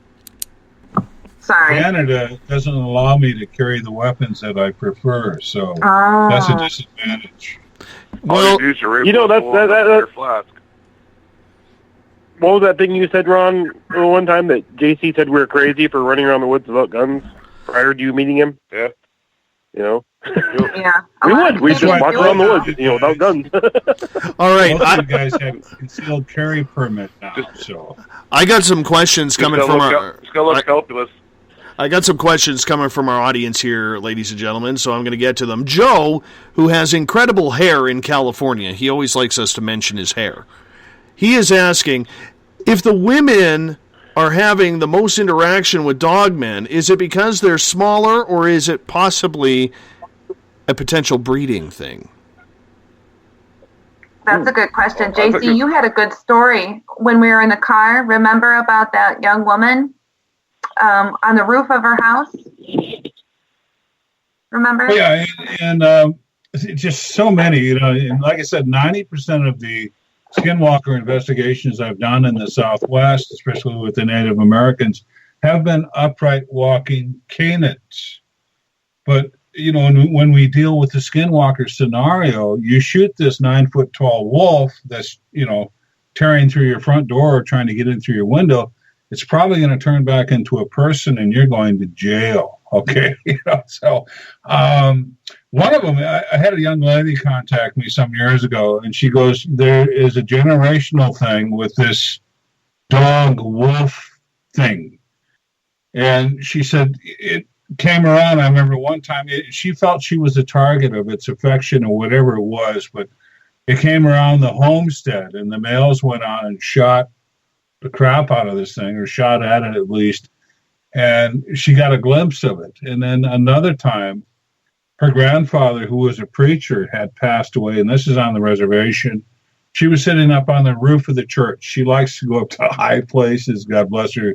And she feels good there. You know, it's a long time. But she's sitting up there. She suddenly looks to her left, and there's this wolfen thing. And it's looking at her, and it talks to her, and it says, I warned you about your generational curse. And she said he looked sad, almost sad that her grandfather, who was a man of God and a preacher, almost sad that he had passed away. And then he shimmered in and out of, almost to where she could tell that he was human, and then he went back into the canine phase. And then he disappeared. And that lends itself more to the paranormal aspect of these things, because from my background, I've read a lot about generational, and I'm not calling her a witch or anything, but I'm talking about families whose bloodline, spirits, a particular spirit, will just be attracted to this bloodline. And sometimes it's the female, a certain female out of every generation that the spirit has more of an affinity to, because she is more sensitive in a certain way. But it'll follow a generation I'll follow a family's bloodline for several generations. So, and there, you get these stories where they're definitely physical, they bleed, they hunt, but there's an undeniable aspect to them that just, you can't peg them down. You really can't. You can't just say, oh, I got the handle on them, because there's just so many facets to it. No, and then once again, back to the upright walking canines. You've got 20 possibilities at any given time. It's a case-by-case basis. That's right. Well, then going back to that, I think it was the second or third time you come up here, JC, I decided to try to use some of the old trapping tools that my grandpa had left me. With the scent lure. That turned I'm out laughing now. I wasn't awry. laughing at the time. And that's so yeah, we set up some scent posts out there with a canine female and heat scent estrus on different points of the property. It was just me and JC up here. We had put that out. Plus, I borrowed on the neighbor's critter collar. I put the coyote and heat challenge. I put that up on the roof of the house, and metal roof, so it really echoes the sound out there. And it only took like 45 minutes when there was 3 very large dogmen in the yard protesting about somebody trespassing on their territory. Wow. Yeah, I said, Ron, we got to go to the house. This is this is not good. And these were big males. These were big males that came in the dark. You can see them on all fours, and then when they stand up, you're getting that little glint of the shimmer from their eye shine from the outside refracting light, and they're big. These are big males that came in. The shortest one was at eye level with me, and I'm 6'5", and I'm standing on my deck, and that's 4 feet off the ground. And his eye shine was level with me, and he's probably standing down the hill. And there was one on each side of him taller. And then we got the sense of like, where's it at? Where's the trespasser? Where's it at? Give them to us, pretty much, the vibe I was getting that night. And Chase, looked at me and he goes, we're not doing this again unless we got a lot more firepower. Well, they were that way with your grandparents, or, they knew your grandparents. Yeah. That's why I believe it's, and like right now, it's kind of like a matriarchal thing going on right here now, because of all the women folk that aren't related to me get chased off my property before anybody else does. Like my sisters, my cousins, my mom, my aunties, they can do whatever they want. But I was renting a room to some of my friends, and it was my buddy, his wife, and his mother-in-law and her kid. And the wife and the mother-in-law got challenged every time they went outside to smoke a cigarette because they had a year-old kid.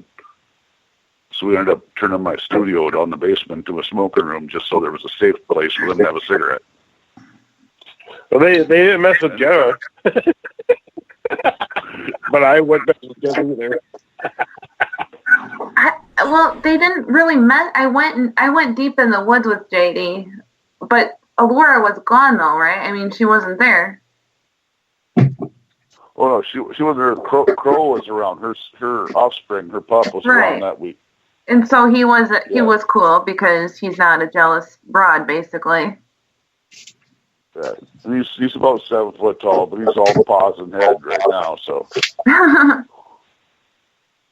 Hey guys, I want to change topics here because I know Judy is leaving at the top of the hour, and I am thrilled and interested in little people.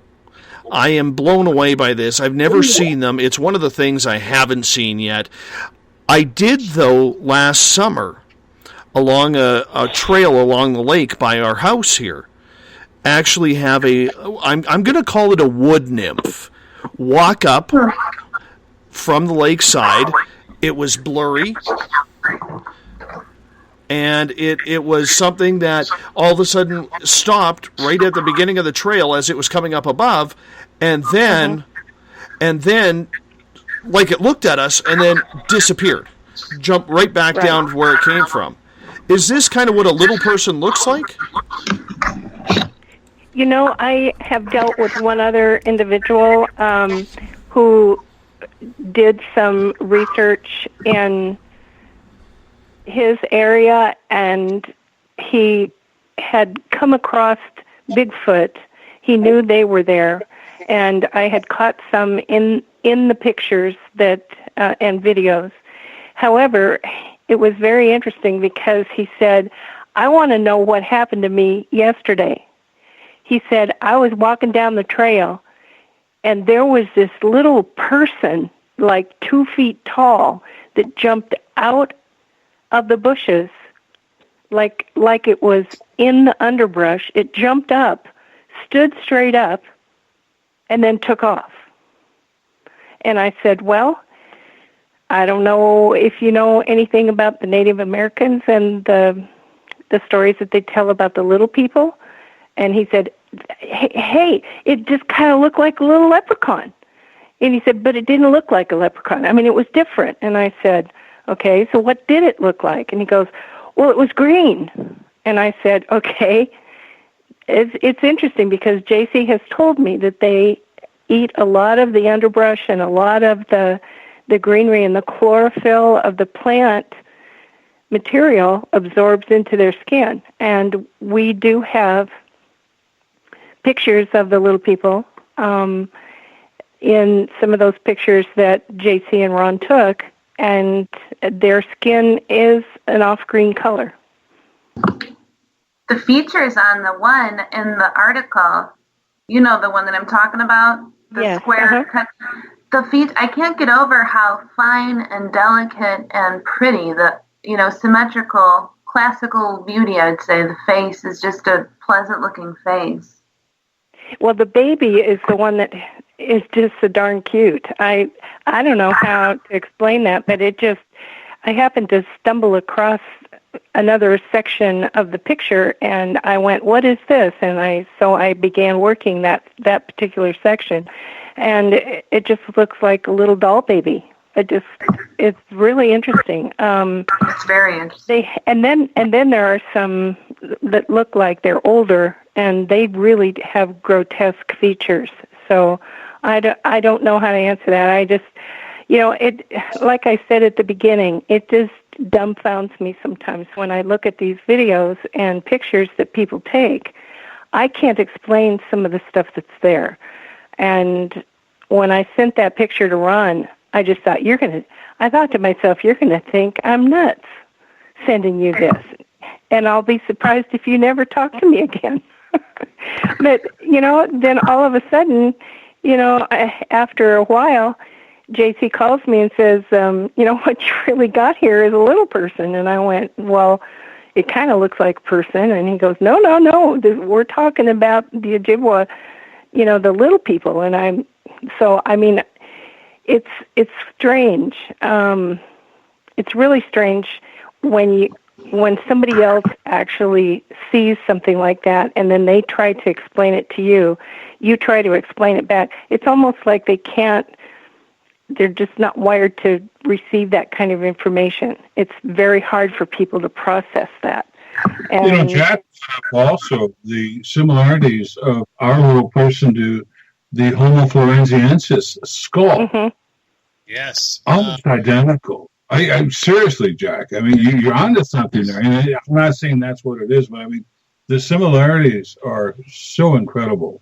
No, I appreciate that. And there was just a major scientific discovery made in the last few years with Homo floresiensis, which was a species of hobbit-like humanoids that were discovered off of Indonesia on an island called Floresiensis and up into a cave. And what they've determined was that not only were these things like little hobbit-like human beings, but they were hunting little pygmy elephants and things like that, which just blows me away. And the scientists, their main theory at this point to regard all of this is that when species migrate to a smaller land mass, they tend to shrink down to the size of that land mass to a certain scale. Something that you would see normally in insects. And then once you guys started exploring these Native American lore, oral histories of these creatures, these little hobbit creatures being up there, you couldn't help but make the connection. And then when you look at the picture that Judy caught among those, it's just that picture, when you see it, there's no denying that wasn't a hoax, and there's no denying that wasn't a creature. And so you're left with one possible explanation, and that is that it was a real creature. And if it's a real creature, then it had to have been part of a breeding population of them. And you match that up with the Native American oral histories of these creatures, right, and all of a sudden what you have is an equation where 1 equals 1. And if you've got a hobbit species living on one side of the world, why can't you have one living on the other? Exactly. Well, right. Exactly, yeah, because I know people my whole life that have seen the smaller folk. And at the same time, there's also that whole, God, what was it?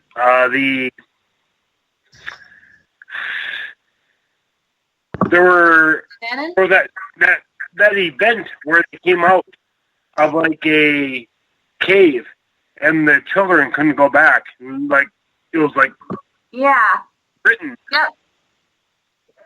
Go, their James. skin was green. You guys. And they were green. Yeah, their skin was green. Yep. And that they were under the ground. Yep. Oh yeah, they pull them on the ground on the res closest to me. I introduced Well, that photo that Judy found there. So Ron, Gia, remember Gia? Yeah.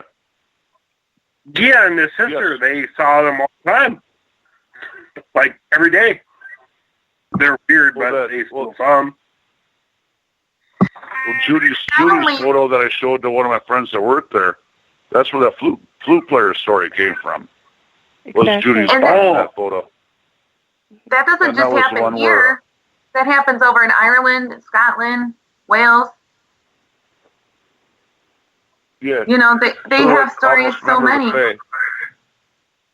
So someone over there has regular encounters, is that what you're saying? Or what happened? Well, I think pretty much it's all the Fae. Each culture has a name for it. Oh, yeah. But it's like the little people, the Begunjagana or the Pukwudgies or whatever Fae, they call it. right. Yeah. I showed my friend from Red Lake there the photo that Judy found and JC's photo. And then that opened them up, and that's when I got the story of the flute player. Mm-hmm. And I'm still having some stories under that. Gotcha. Then they got the fox people up there, too. Fox heads. That's the same thing with Gia. Like, I talked about some weird thing that happened to me when I was a kid, and him and his sister went off and talked about that. Well, Ireland, Judy was mentioning how, the little one is real cute. Well, Ireland has a very complex mythos, but to them, if you recall or if you are aware, Norway and Scandinavian countries, they acknowledge that these things, the government will reroute a road over an area that they say has a dominion of the little people. So, and their culture and Ireland's culture, for example, it's very complex and it's very rich. So some of the stories, like for instance, you're saying the baby is cute, but the parents are kind of gnarly looking. Well, according to Celtic myth, I consider it historical myth mixture. Well, anyway, the fairy race, there's two classes. There's the unseelie, which would be considered like a fallen angel type, or the seelie, which is the angelic, the good and the bad. Well, the Fae have a power to glamour, and I know that's been a popular word back in our culture now because of shows that like True Blood and stuff like that. Well, that's a very old concept, very, very old, thousands of years old. Glamour is something that these things can do. Everybody, a human that's looking at them, they'll perceive somebody who's very beautiful. But really what they really look like is something very ugly. And that's just a very, very old concept. You look at Grimm's fairy tales and all of that stuff, that's the old hag, will make herself look like a beautiful young maiden and lure, some poor hapless chap into her cottage, and next thing you know, he's in a meat pie. But basically that's, and this little person baby, what I call a baby, is to the left of the others and looks like it's trying to escape. And it is a very chartreuse-looking environment, and that could be some of the lighting that was in the forest area as they were filming. But the eyes are just unbelievable, and the mouth is open, almost gasping like, they caught me, and it's just unbelievable. And when I ran across it, I couldn't believe that I had actually found that along with the others that are there. But this baby is very distinct. It's completely clear. The whole picture is completely clear. Well, speaking of history, we go back to the smaller little people that I dealt with in the Four Corners area before coming up here to northern Minnesota near Canada. They're great Canadian neighbors. God bless you. We're going to get you your firearms rights back, by the way. Working on it, Dave. We like them where they are. Me, Ted Nugent. Or we just throw some guns over the river. Well, hold on. There's a plan here, because if you bring your guns, make sure they claim refugee status. Then they'll be entered for free. Okay. Well, there you go. How about trade some guns for some morel mushrooms? Yeah, we did some morel mushrooms. You get $25 a pound for those. You know what? I can tell you right now, in the hills, literally, I can look through my window, and in the hills about 5 miles away, there are a plethora of morels hiding around the trees. There you go, Ron. Pay for you're your going to trip. have to move up, because I'm taking your house over, dude. Oh, I got room. I got room. Just don't mind the ghosts. Don't mind the ghosts and the aliens, and you'll be just fine. We go back to my dear friend Roddy John. He was on a ranch up in Utah, and it was a Navajo ranch, and the little people were there. And he was expressly warned, don't make eye contact with them, ignore them, let them go about their business. So Roddy John is there, and he's sitting there at the kitchen table drinking his coffee, and there's a dude sitting outside the window watching him, about 18 inches tall. And they wear clothes, and they have shoes, they make their clothes and so forth. But, his time there at this ranch, he saw where they tunneled into the house, under the house, they tunneled into the barn. It was very unnerving for him the whole time he was there to be around these little people. And he never had a really, good feeling about them. In our documentary, Navajo Skinwalkers and Legends, Leonard Dan has a particular good capture of a little dude sitting on a rock. And he's like about a 16, 18-inch tall guy.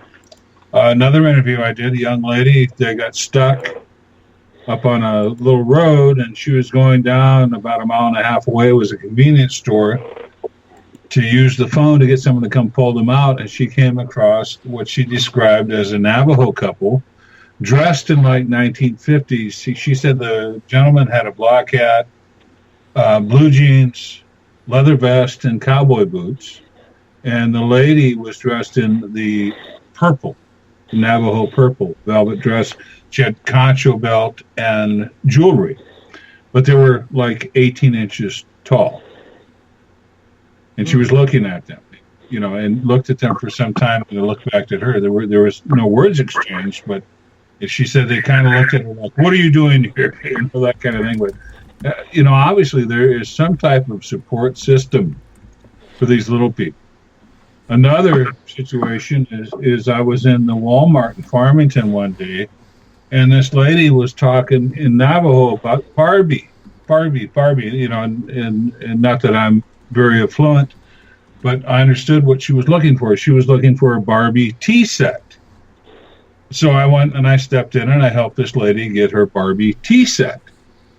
You know, and I was talking to her. I said, "Is this for your granddaughter? Is it going to be a present or blah, blah, blah?" She goes, "No, it's for my friends. They need to eat," is what she told me in Navajo. Come to find out, this lady has been feeding the little people for many years. And she was getting this Barbie tea set so she could set a table for them with a complementing dinnerware. So they could eat and drink sitting at this little table. Also, later to find out, this lady who's been feeding them, she's well into her hundreds. And she leaves them the food and prepares the food and so forth. They leave her packets of tobacco she smokes and herbs that she makes into tea. And once again, she's well into her hundreds and she looks like she's about 65, 70 years old. So, you know.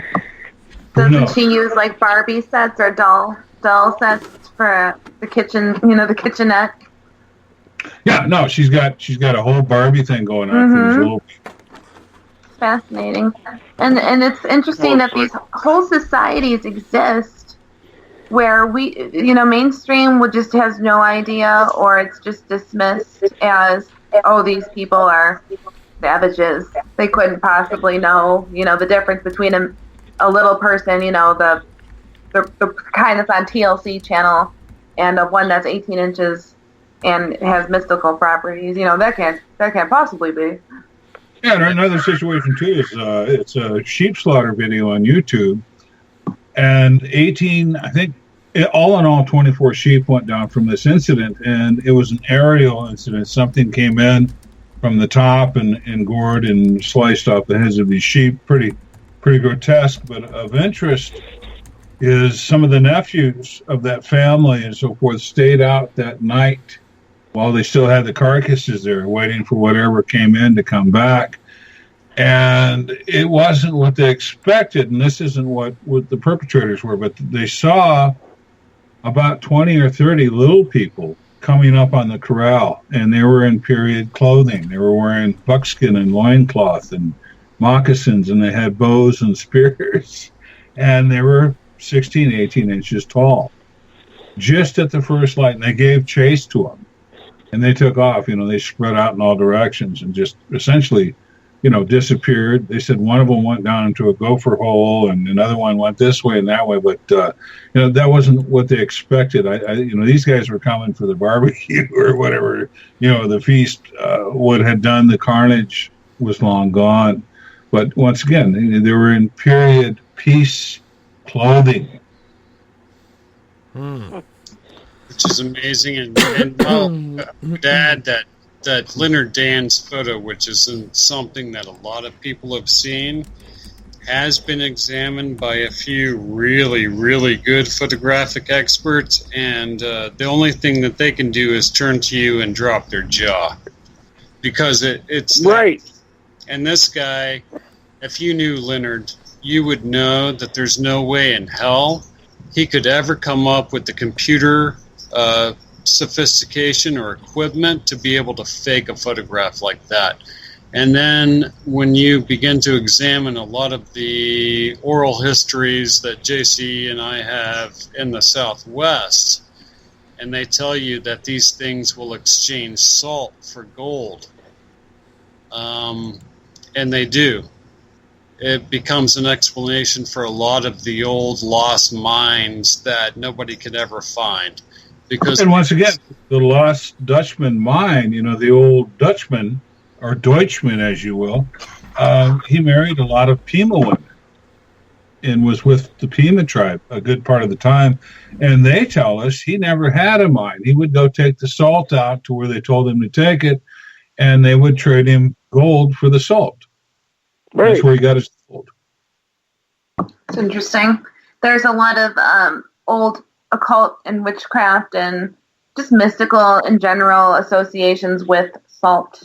That's kind of You know that John Dee, who was the reigning physician, that was his official title, was like an astronomer and physician under the court of, this is where Merlin, the tale of Merlin got its footing. No, Merlin is older than John Dee, but you know who I'm talking about. He's the guy who wrote a grimoire based on King Solomon's sigils, how he called up the fallen, the angels to help build the temple, etc. But the whole Enochian language of angels. Exactly. And Edward Kelly, the man who lost both the tops of his ears because he was a known criminal. Yes. Over the course of about 12 years, channeled something that we can't even translate today. In fact, it's a whole language. And So what everyone, I'm getting at is I'm that- going to have to get you to hold on here because we are within seconds of going to break. We're going to lose some of our panel here, but the talk of cryptids is going to continue on in hour number 3 on Spaced Out Radio tonight.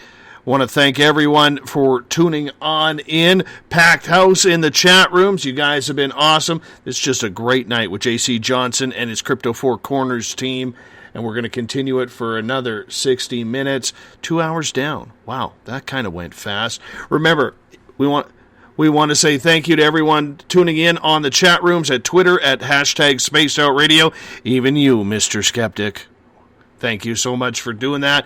And WQEE 99 Rock the Key and the United Public Radio Network 107.7 in New Orleans. Appreciate being on the terrestrial side of radio once again. We will be right back right after this. More Cryptid Talk coming up. The SOR Sightlines is a place for you to find answers to your strange experiences. Hi there, this is Mike Schmidt. If you have had an encounter with ghosts, UFOs, Bigfoot, ETs, or anything else that doesn't make sense, head to spacedoutradio.com and file a Sightlines report. All information you give is 100% confidential, and I will personally help you find the answers you need. SOR Sightlines, your answers are a click away.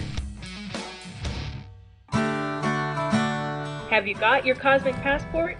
If you need one, tune in to Cosmic Passport on Spaced Out Weekend.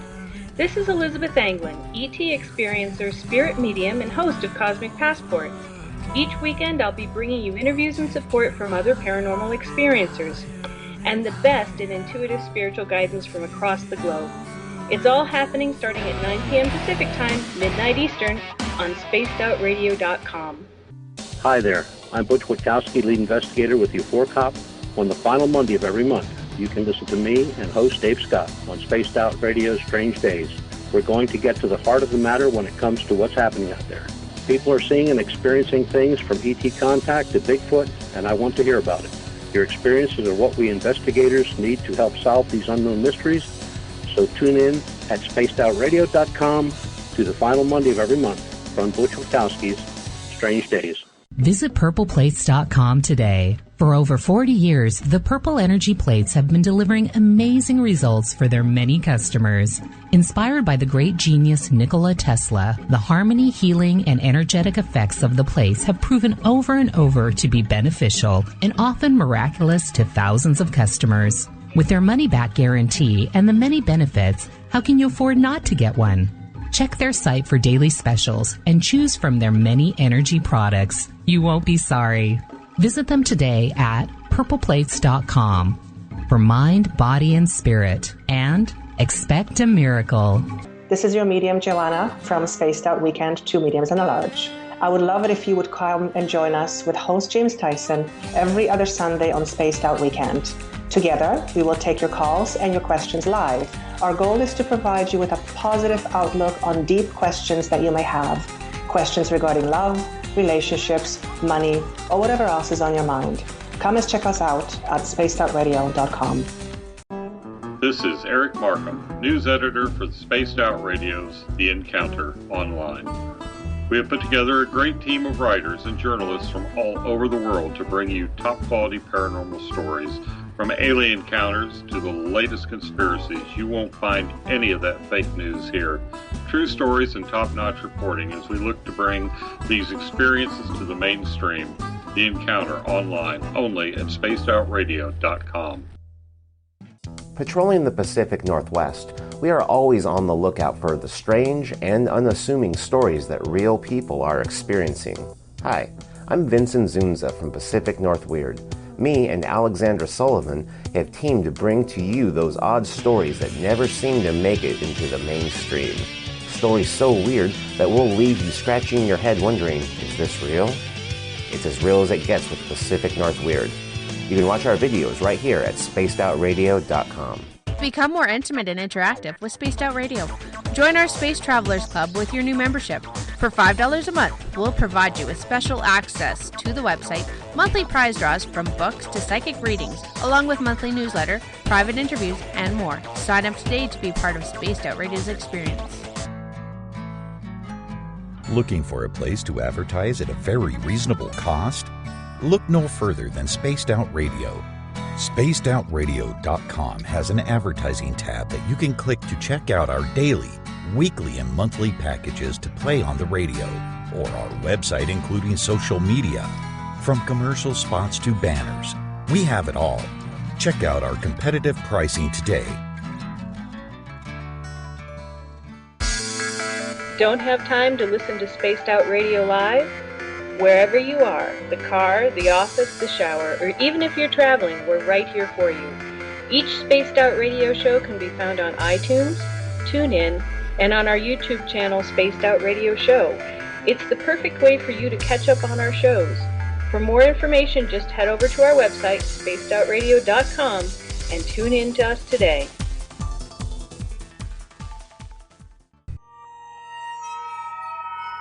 You hear footsteps in the empty room above you. A rocking chair begins rocking by itself. Don't be afraid of the things that go bump in the night. Reach for Spirit Storybox, the iPhone app the Huffington Post UK called the only ghost hunting app you will ever need. Spirit Storybox. The spirits are telling their stories. Are you listening? Strange creatures lurking in the night, the sounds of wood knocking in the forest, odd happenings right out of a fictional world. These are the reports I love. Hi there, this is author Ronald Murphy, and I would love it if you join me and Spaced Out Radio host Dave Scott the second Wednesday of every month on our journey into the unknown land of cryptozoology at spacedoutradio.com. From Mothman to Frogman and everything in between. Hey, they don't call me the crypto guru for nothing. Did you know that Spaced Out Radio runs 7 days a week? Hi, it's James Tyson from Spaced Out Weekend. Every Saturday and Sunday night, starting at 9 p.m. Pacific, midnight Eastern, you can join me and my guests for some great chatter about what's going on out in the universe, or even in that dark part of the basement you really don't want to go back into. Well, let's find the answers to your experiences together. So come on up to Uncle Jimbo's cabin on the weekend. For more information, look us up at spacedoutradio.com. The views and opinions expressed by tonight's guest and topic of discussion do not necessarily represent the official policy or position of Spaced Out Radio, Spaced Out Weekend, Spaced Out Radio Limited, its hosts, syndicated carriers, or anyone associated with this broadcast. You're listening to Spaced Out Radio with Dave Scott. Follow Dave on Twitter at Spaced Out Radio and hashtag Spaced Out Radio, and on Facebook, Spaced Out Radio Show. Now, back to the program. A child grew up too fast, went running wild. Now we don't know who to pray to anymore. Welcome back to the final hour of Spaced Out Radio tonight. I am your host, Dave Scott. Good to have you along for the ride here from British Columbia tomorrow night and Sunday. We have Uncle Jimbo James Tyson and Elizabeth Anglin back in the cabin while I pack my bags right after this show. I'm heading off into the wilderness to find my Zen and my Chi and maybe find a Wi-Fi signal to pick up Spaced Out Weekend starting at 9 p.m. Pacific, midnight Eastern Time at spacedoutradio.com. Want to welcome in our terrestrial radio stations, United Public Radio Network live on 107.7 FM in New Orleans and WQEE 99 Rock the Key down in Noonan, Georgia. Good to have you with us tonight.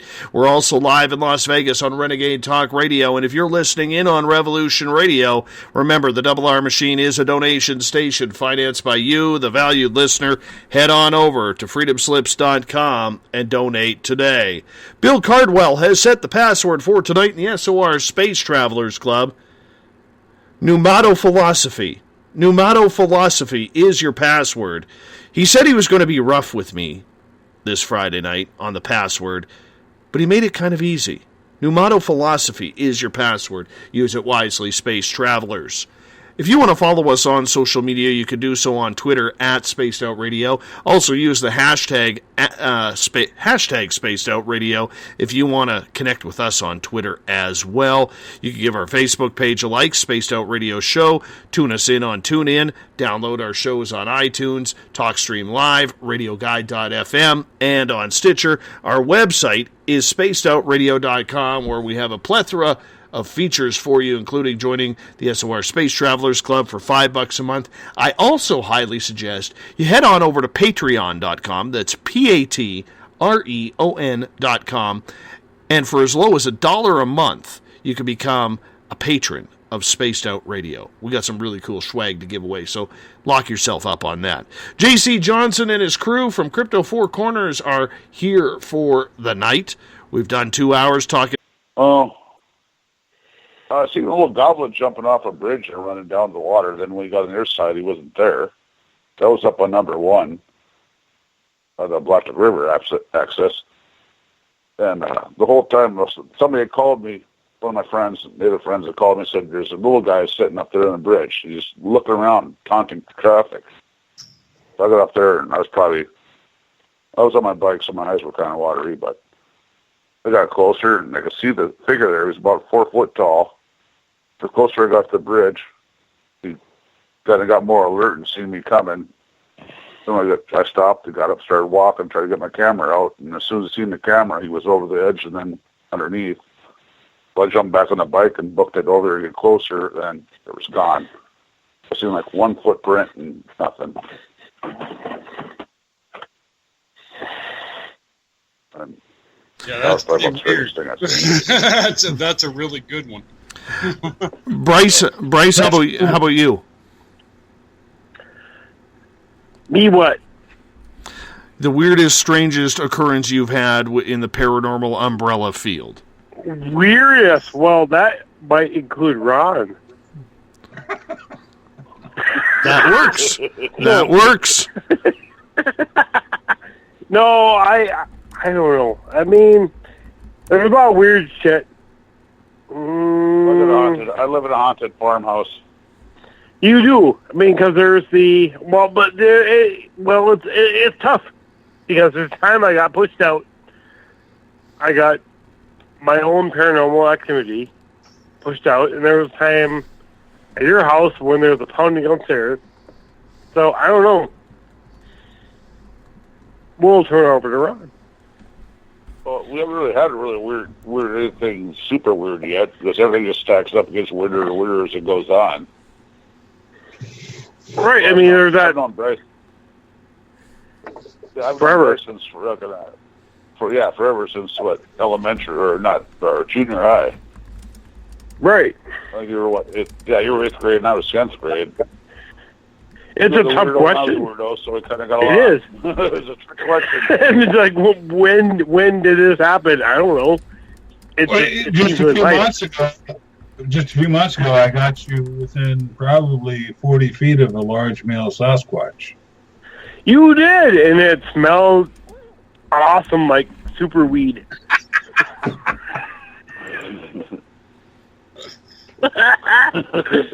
So, yeah, there you go.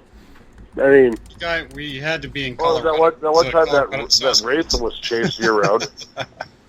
Oh, don't even bring that up. I mean, that's that thing I brought up earlier, where I don't know. I mean, that's the thing. I mean, stuff's going on. I remember Jack's first sighting with me. We're up on the Lukachukas, and we were filming this family talking about their different experiences. And this is another video that's on YouTube, free of charge. It's Gifting from the Furry Folks, where we've got Gerald Brengle there talking about this medallion that he got from the furry people. It's got an Aztec dragon on one side, and horse on the other side. So, very interesting. But John, he's the guy up there. He's a native guy. And he says, I thought it was Gerald that just walked past the Jeep, and I looked, Gerald's over here. Something taller than Gerald just walked behind the Jeep and went blah, blah, blah. And Jack took off. And, Jack and I didn't have really good communication prior to what we were going to do if we had that kind of situation. So Jack took off and disappeared. When I found him, Jack's eyes were as big as saucers, and he just shined his light on huge red eyes. Yeah, I was going to talk about this. Yeah, exactly.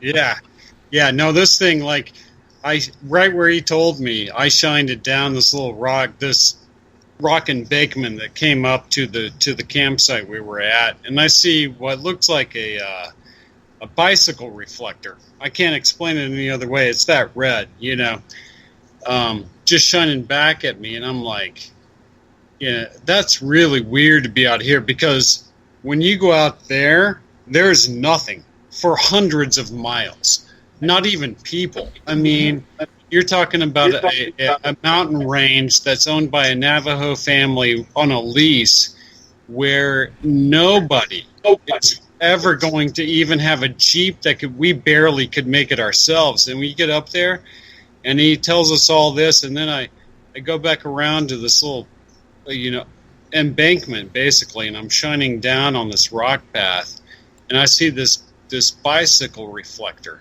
like right behind a big tree, and it's like 9-10 feet up, and I'm like, what could that be? Is that a trail marker?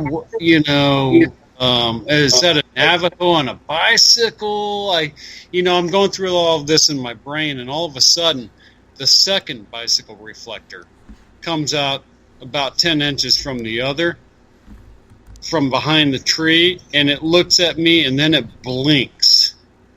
And when it blinked, I freaked out. And I'm so happy JC was right there, because I freaked out to the point where I was reaching back for my shotgun. I'm just like, what, my God? No, there's no way, right? Nope. And JC's like, nope, that's what we're looking for. It's okay, you're okay, and calm me down. But that freaked me out to the point where you have pure flight or fright kind of fear. There's no in between. That ain't a cat. That's not a bear. That's not anything I've ever seen before. And the eyes, when I tell you this, the eyes were as big as me clenching my fist and holding them out 20 yards. I mean, they're that big. I couldn't believe how big the eyes were. And this thing looked out and I didn't get a sense of, after looking at it, and kind of in my mind's eye from the point where that happened, I looked back, and it wasn't like the look of something that wanted to kill me. It was like a look of curiosity. It blinked, and it's like, what is this? I've never seen this before. You know what I mean? I had that feeling about it. The weirdest thing I've ever seen.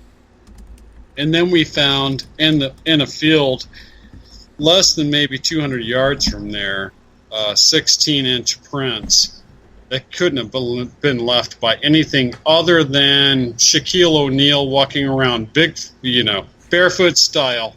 Or these were the actual creatures. I mean, there was no in between.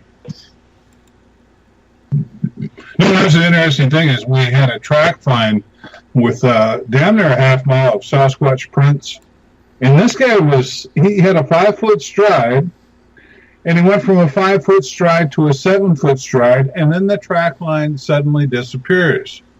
Navajo Criminal Investigations had been out there. The Navajo Rangers had been out there. They brought trackers out. I brought my trackers, Ute trackers, Navajo trackers. No one could explain to me where the track line went. They just suddenly stopped. as if this guy sprouted wings and took off. Yeah, one of the most Or got amazing beamed up. experiences I've ever seen. JC took me back out there, and the track line was still there with the flags imprinted in between the stride. And this thing not only had 19-inch footprints, but it seemed like it was stepping along peacefully. And then all of a sudden, it took off in a run. It went from like 5-6 foot strides to 10-12 foot strides. And then all of a sudden, he jumped a ravine. yeah, the track line just stopped right where a huge ravine was, and this thing made it over that. I couldn't believe it. That's pretty amazing. At any time, do you guys fear for what you're going into? Do you fear that you could be attacked? Do you feel the danger in the situation? Absolutely. The last encounter, the whole thing up there in Minnesota, was a constant feeling that at any given second, I was going to be torn from limb to limb. This is the nighttime reconnaissance mission that I went out with JD, and even during the day, when this forest was going silent all those times,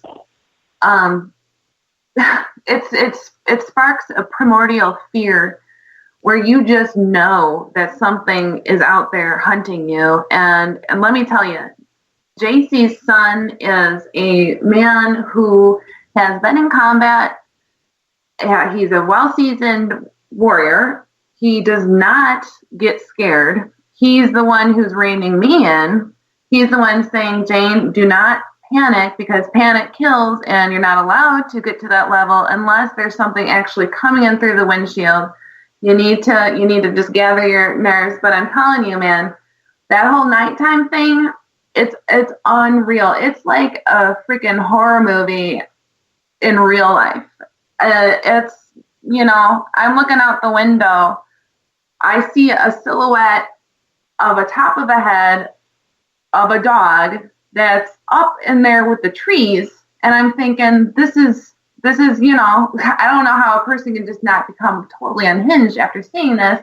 But then not only that, we had our electrical equipment were failing. My phone was half charged, went completely dead. We're going through the area, and his flashlight, he's shining out. He's trying to show me how I should go out of the vehicle, and he's like, yeah, see, look over here. And his flashlight just boop dies. And he's like, that's weird. I just put new batteries in there this morning. And then we felt the back of the truck or the Jeep was hit really hard too while we were going back there. The area got flooded in less than a space of 3 hours. And then to top it all off, right after all the electronical equipment stuff started failing, he wanted to get the hell out of there. He was going on the gas pedal, and it's not working. He's slamming it down, and we're not able to get out of there. And he said, my first instinct was, oh my God, we're gonna die. The thing is, it's doing something to our electronical devices, and he says, no, it lifted us up, Jane. And we, the whole time, we could hear freaking breathing in the back. So if that's not, and here's the sickest part about all of that, I want to go back. Like, I don't know what it is. Like, I want to go back, and I want to, because you know what? I know that with JC and John, or with JD, that I could not be in a better case scenario, because JD, he's had experience with real combat. He's there right now. He's doing that. JC is an RA instructor. He's not even like, I don't know. I put him in another category of human being, because I've never, frankly, met a man like JC before. I just know that I'm safe with them. And also I know what I'm getting into now. And I have a better mental preparation. I know that I can get a more rein on my faculties and pull myself together. And there's different ways I'm going to approach it when I do go back, because it's just something that I need to do. And I can't explain it, but there's just answers out there. And I know that between Judy, Jack, Ron, JD, JC, Bryce, and I know that there's unfinished business out there, and all our skills put together, we each have different qualifications, different gifts to bring to the table, that with all of us working together, I know that there's just too much data there, too much left unwritten, that we gotta do what we can. Because if we can get that footage, if Judy can isolate all that she did with what we did there with the footage and stuff, I think we can just really, really go somewhere with that. I don't know. What do you think, JC? No, and most definitely, it's accumulated knowledge on my part where I guess I probably don't freak out too much. Yeah. The first time I saw Allura stand up and, I saw her for what she was, that I was doing a little pee-pee dance in my shoes. But a lot of people do. We're not wired for this stuff. But accumulatively, I think I'm on my part, I'm probably getting better at looking at this stuff. Yeah, that's about it. That's really about it. And I think Ron said it best. There's no experts on any of this. I'm an expert on my own experiences in different phenomena and different categories on my own experiences. That's the only expert I bring into this. Yeah. Well, I would say JC was born with a innate ability to attract things without scaring them off. And that's true. But he also has this ability to get them to come too. Right. And I've only ever seen that. And when I was younger, it doesn't happen often. But anytime that you're around him, that that's going to be the end all result. And there's no way in hell that this man, who I know to be one of the most integrous human beings I've ever met, would ever attempt to try to create anything. And when he says, "Oh yeah, you're going to see this over from this direction," it usually happens. It usually happens in such a way that you can't deny it, and there's no way to fake it. That's what's amazing about it. That's the way I usually approach it too. Whenever we see something, the first thing in my mind is how the heck can we fake this?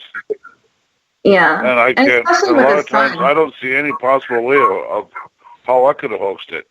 First of all, everything that happens on my land, somebody would have had to get past my dogs and getting past my neighbors and my relatives. And that's playing with fire right there. There's just no way. Let's go back to the Baskerville howl. The perfect frigging werewolf frigging howl that we keep hearing on Ron's land. It sounds like a recording. It's so perfect. The werewolf howl. Yeah. It's so frigging perfect. True. It's got to be broadcast, loudspeaker. But it's amazing. It's an amazing blood-curdling howl. That's true. I've howled it back at him, got him doing it back to me before.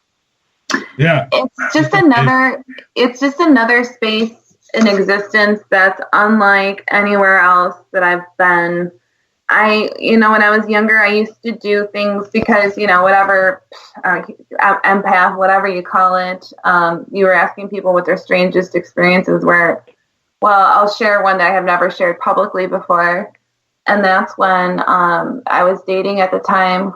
We later got married. And he's a person who's like my brother, very analytical, he's very skeptical of the whole thing. And for some reason, this was when I was, this is 15 years ago. No, this was about 12 years ago, whatever.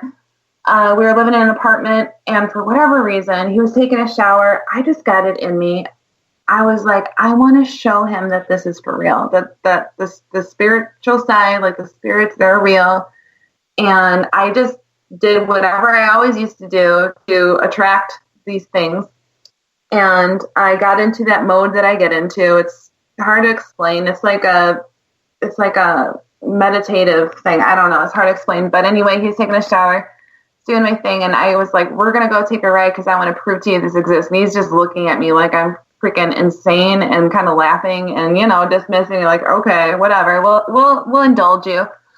So he goes along for a ride, and I take him to where when I was a younger girl, you know, my daughter's age now, she's in 4th grade. When I was in 5th grade, it was a feeling like you're describing, Dave, just a feeling that you know that there's something there, like something's watching you. There's definitely some kind of spiritual matrix going on. Well, I took him to that area, and it happened to be by the middle school, on the middle school property. And I just knew something was going to happen. I knew it. And we were walking up there. It's about 1 o'clock, 2 o'clock in the morning. And we're up at the top of the field. We both look up, and we see this curtain of light go kind of like a falling leaf, but more swishy and more dramatic.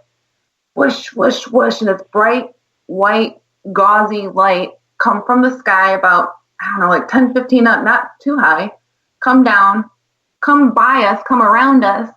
And then we look at each other and start screaming, and we start running. And I'm like, I shouldn't have done this. You know, what's going through my mind? So here's the panic again. We're like, what did I do? What did I do? He's running. He runs to the edge of the forest, and he gets on his knees for whatever reason. I don't know why.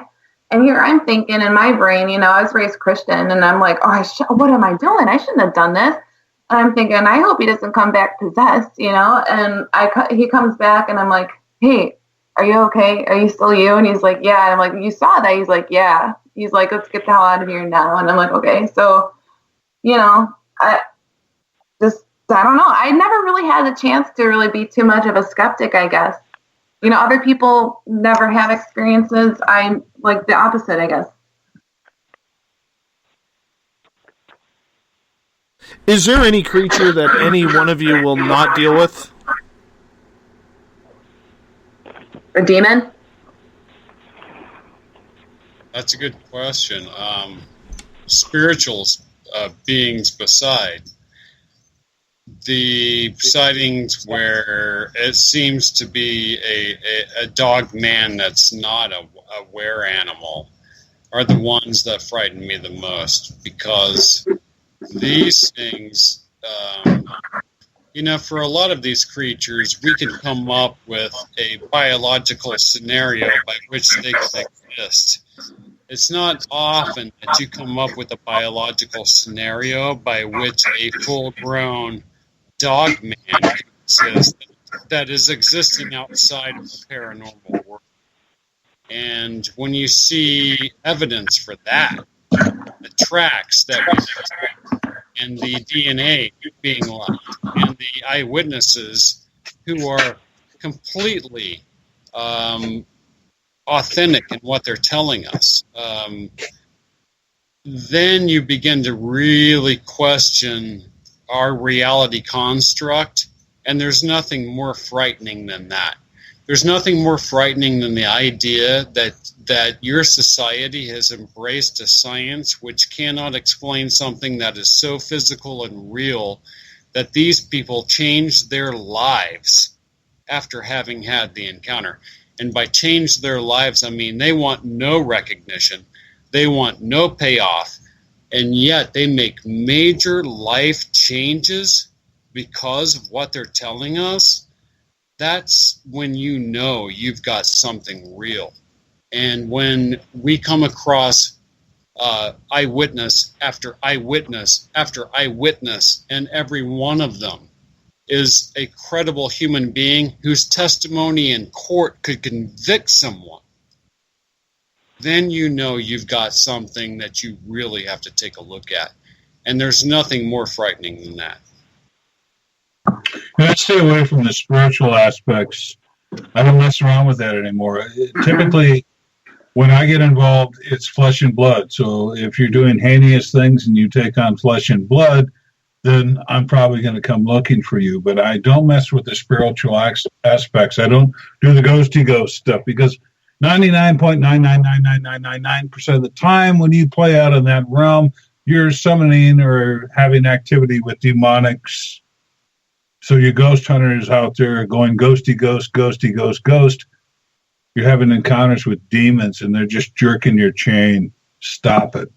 Exactly. And that's what I explained. You know, I've had a very interesting journey myself. You know, I have this background, which is Christian. And then I explored, because I'm the kind of person where my dad looks at me, he's like, you're so much like me, Janie. He's like, I get afraid, but I like that adrenaline rush. I don't know what it is. It's, you know, this kind of people like to skydive. I guess mine is like the adrenaline rush of the strange, the metaphysical. But like JC said, that ghosty ghost stuff, yeah, we're dealing with entities that have been around for longer than humanity. They know humans very well, and they know how to imitate and play upon people's, you know, what entices who and how, and they're very good at it. They're smarter than we are. No doubt. My fear is something that you can't stop. If it's flesh and blood, if it's standing there staring at you, you get that adrenaline rush, that fight or flight. Don't make eye contact, ignore it, walk away. But if it comes at you, you can put a round into it, you put a hole in it, you know it's going down. You see chunks falling off. But if it keeps coming at you, that's what wakes me out. And anything that can get a hold of your mind and make you do stuff to other people that you didn't mean to do. That's what terrifies me. Yeah. I'm getting a request from the chat room here from Tom wanting to know if you have any stories on gargoyles. I do. Essentially, we've got the Night Stalker investigation in the Four Corners area. And as we got into this, the young lady contacted me. They've got Bigfoot coming through their property. And I've been down there and experienced the furry people and all of that, and got to bring a crew down there so they could all soil themselves, everything else. But, you know, aside from that, she goes, we know they're down here. We've seen them, but this is something else. And this thing was, essentially, make a long story short, was dropping into the cornfields. And that's where I couldn't figure out, because we were in the cornfields and the corn would be knocked down in 3 and 4 directions. And I'm going, what is this? Some kind of swirling dervish? Or, you know, what's going on here? When I got Chief Dan out there, our Navajo elder and tracker, he said, no, this is where they're dropping in. He said, they're gliders. They're gliding in from the mesa. They're dropping in the cornfield. Then they're going up to the house. And he showed me where the little guys stayed in the field and the big guy left the field and went up and tormented the family. And the eyewitness that we talked to who saw this individual outside the window said it looked like the thing from Jeepers Creepers. And then going deeper into Navajo lore, there isn't anything like that historically, traditionally, but the last 100 years, they've had a lot of encounters with these types of creatures. And essentially, the appearances are that they're of a gargoyle. The Jeepers Creepers thing freaked me out. That's scary. And I mean, can you imagine? We saw the physical evidence. We saw the scratches on the house, what it did to the air conditioner and so forth. I mean, there's physical evidence there of whatever this thing is. And we've got a game cam photo, at least its leg is in the game cam photo, and then the eye reflection is up on the window. And we're doing a refraction type study situation, and we put this thing at about 10 feet tall. That's one big gargoyle. Yeah, he's got a documentary on it. He's got a video on it. I saw it, and that's the Night Stalker. Yeah, the Night Stalker. It's very good. It's very compelling, and the family is a really nice family, very nice family. But you know, they are completely in. And I've met her. I've met that girl outside of the documentary, outside of the situation. And for her to walk up to me and convey this story to me in such a meaningful and personal manner. This is a girl who truly went through what she says she went through, And when you see the damage done to that structure outside her window on multiple occasions, there's no way to write it off. There's no way to deny that they went through one of the most horrific experiences that any family could ever go through, to the point where she moves away to another town 30 miles just to get away from it. That makes life change. You know, these Somebody things. who believes what they're telling you, they went through, and when you get that, that's pure gold. And that's what. This is, I consider it is a fringe. We are all, none of us have PhDs in cryptozoology or anything like that. But to me, I look at it as a frontier kind of science where it takes guts to look into something that's scoffed at by mainstream science, but nonetheless exists with tons of empirical evidence to support. I think it's vital and important, especially in the vein that JC and I are in. We have similar spiritual backgrounds. We come from the same place.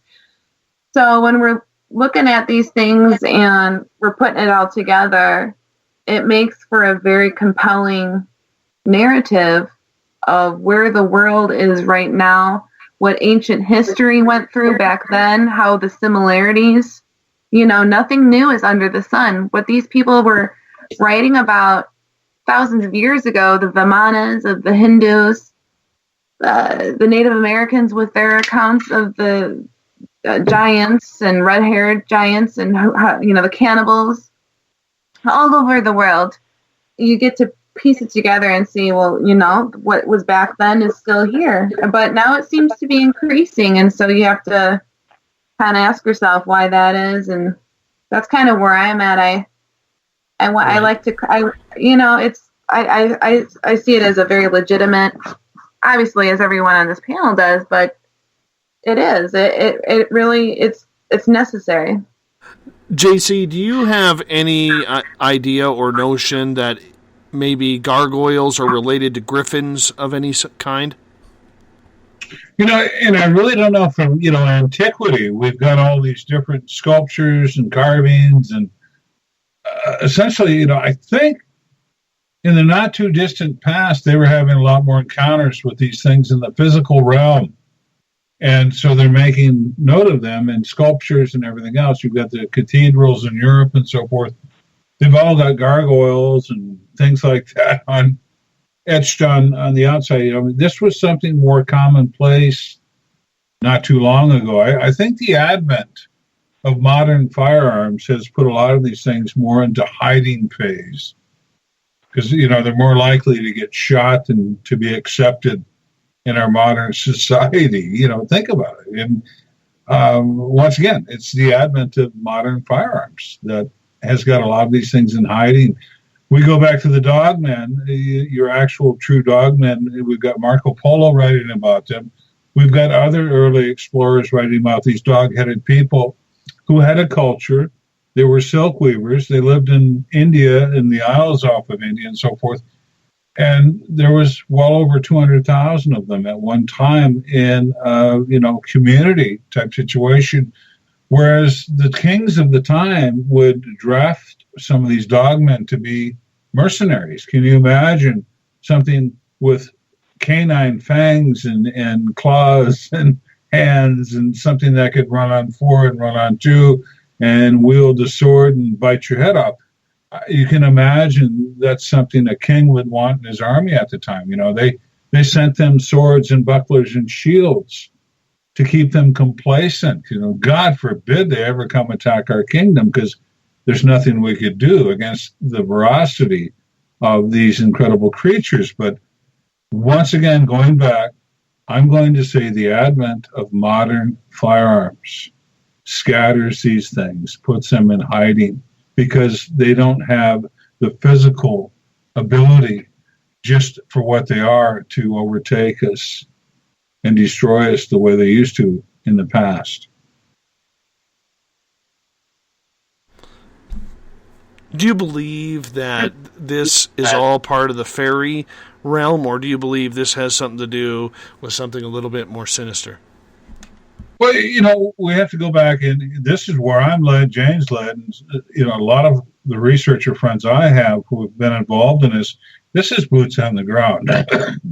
This is not reading stories and sitting behind a keyboard and coming up with complicated thesis on the whole thing. Once again, I am looking at, in the Dogman variety, the Sasquatch variety, everything else is a successful genetic manipulation that is still around.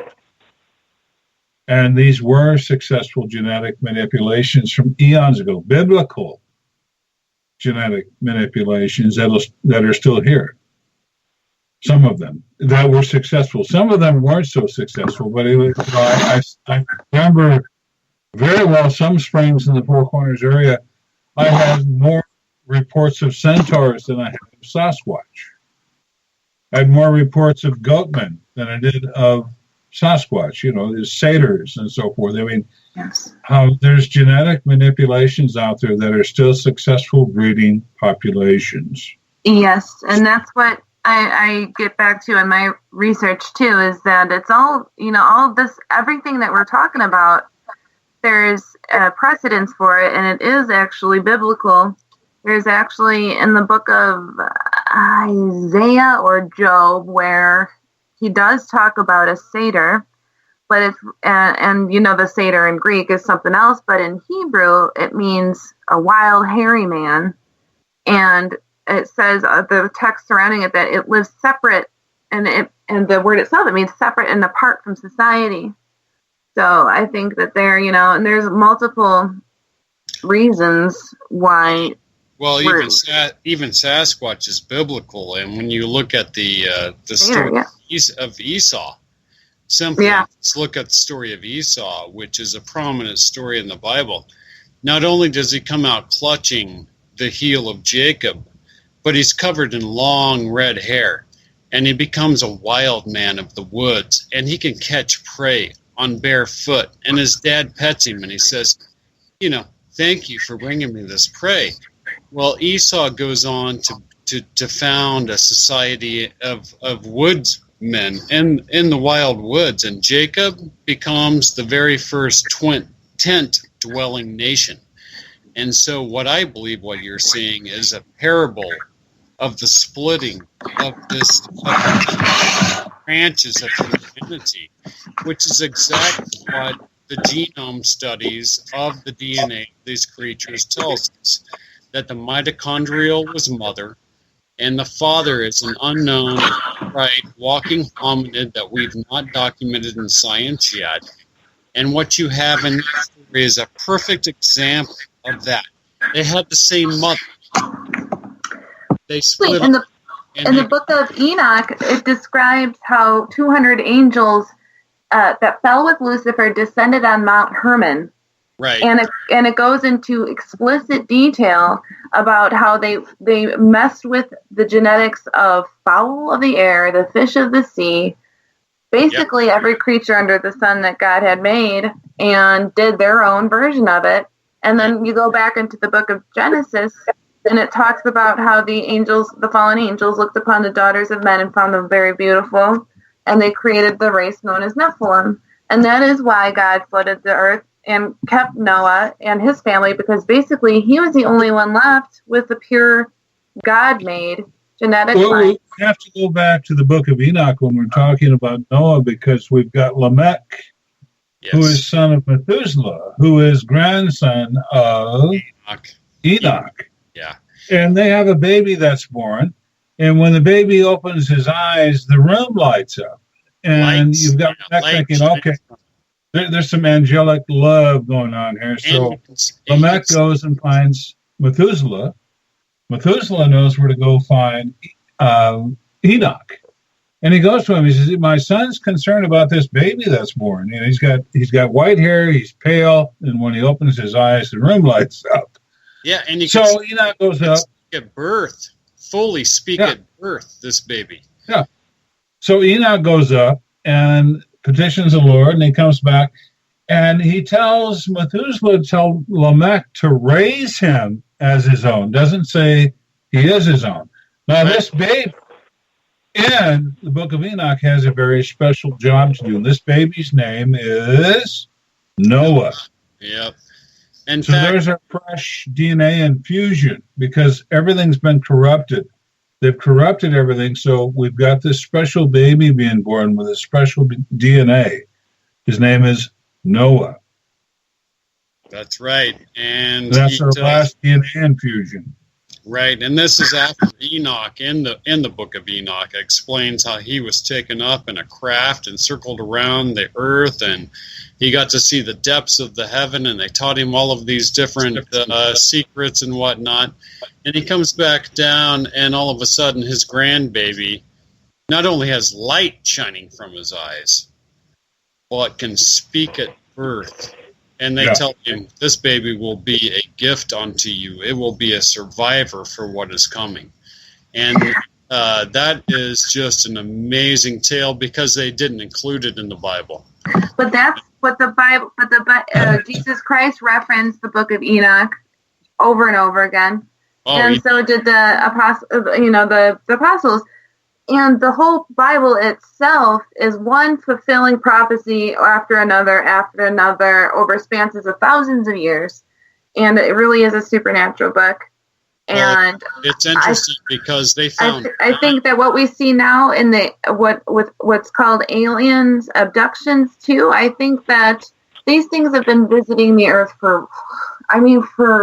since we've been here, and all that they do is they change the package up to just be slightly ahead of whatever the modern times technology is, because we have. I remember William Michael Mott, hearing him talk, and that's. I reached out to him, and that's how I got introduced to JC.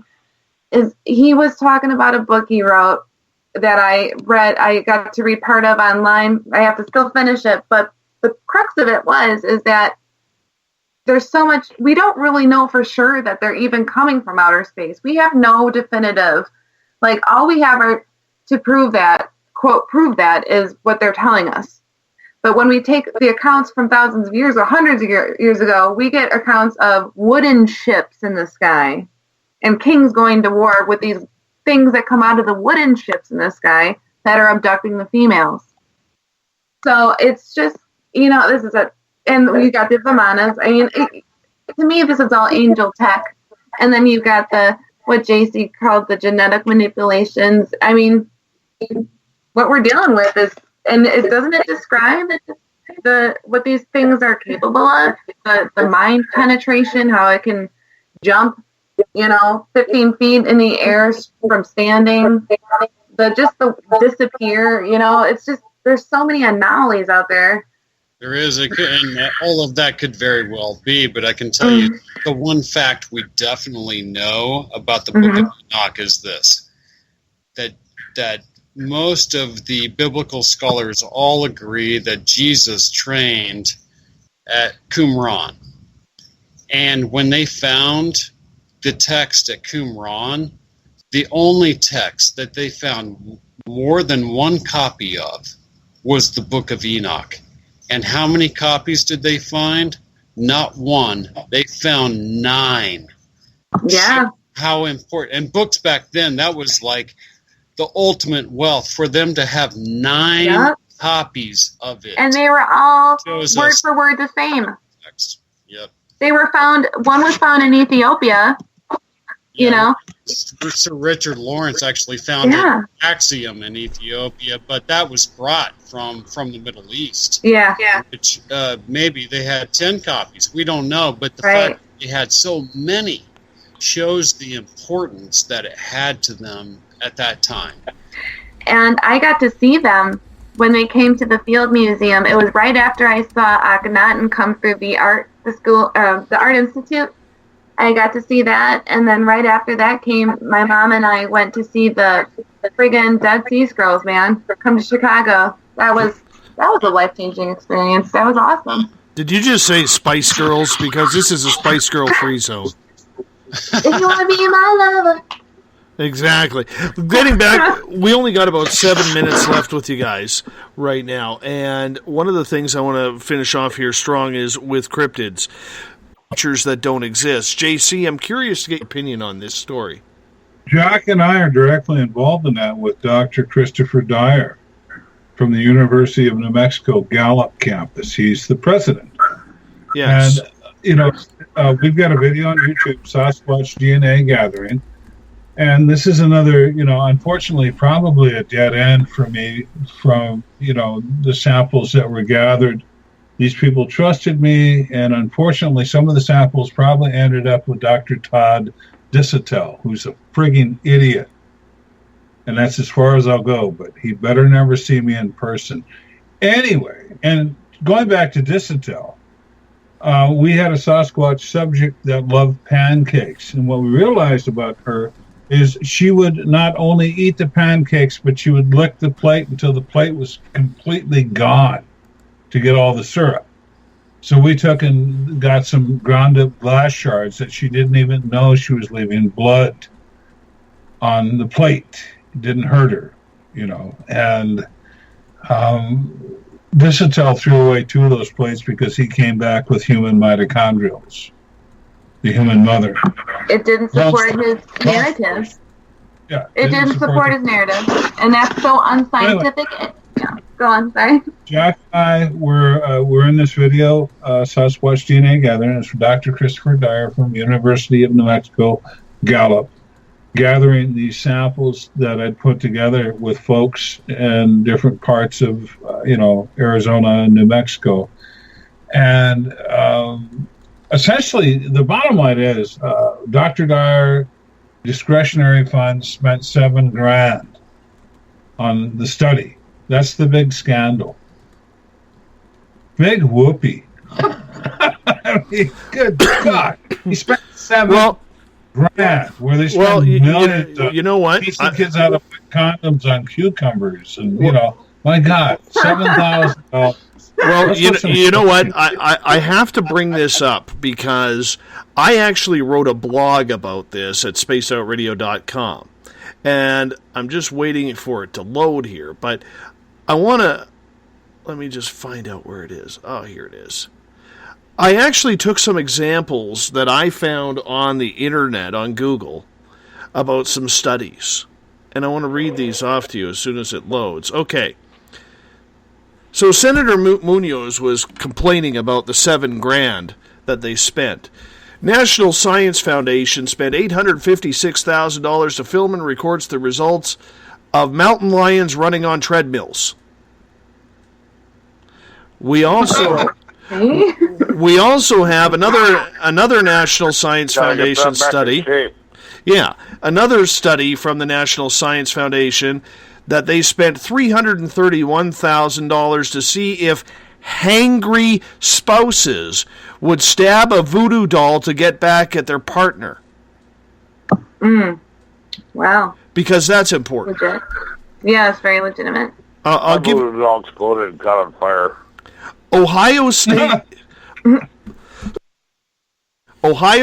University used a $387,000 grant to study the benefits of Swedish massages on bunny rabbits. It's for real? These are all real? Yes, these are completely real. Oh my gosh. Okay. Let's see. Here, pepper. I got 2 more to give you here quickly.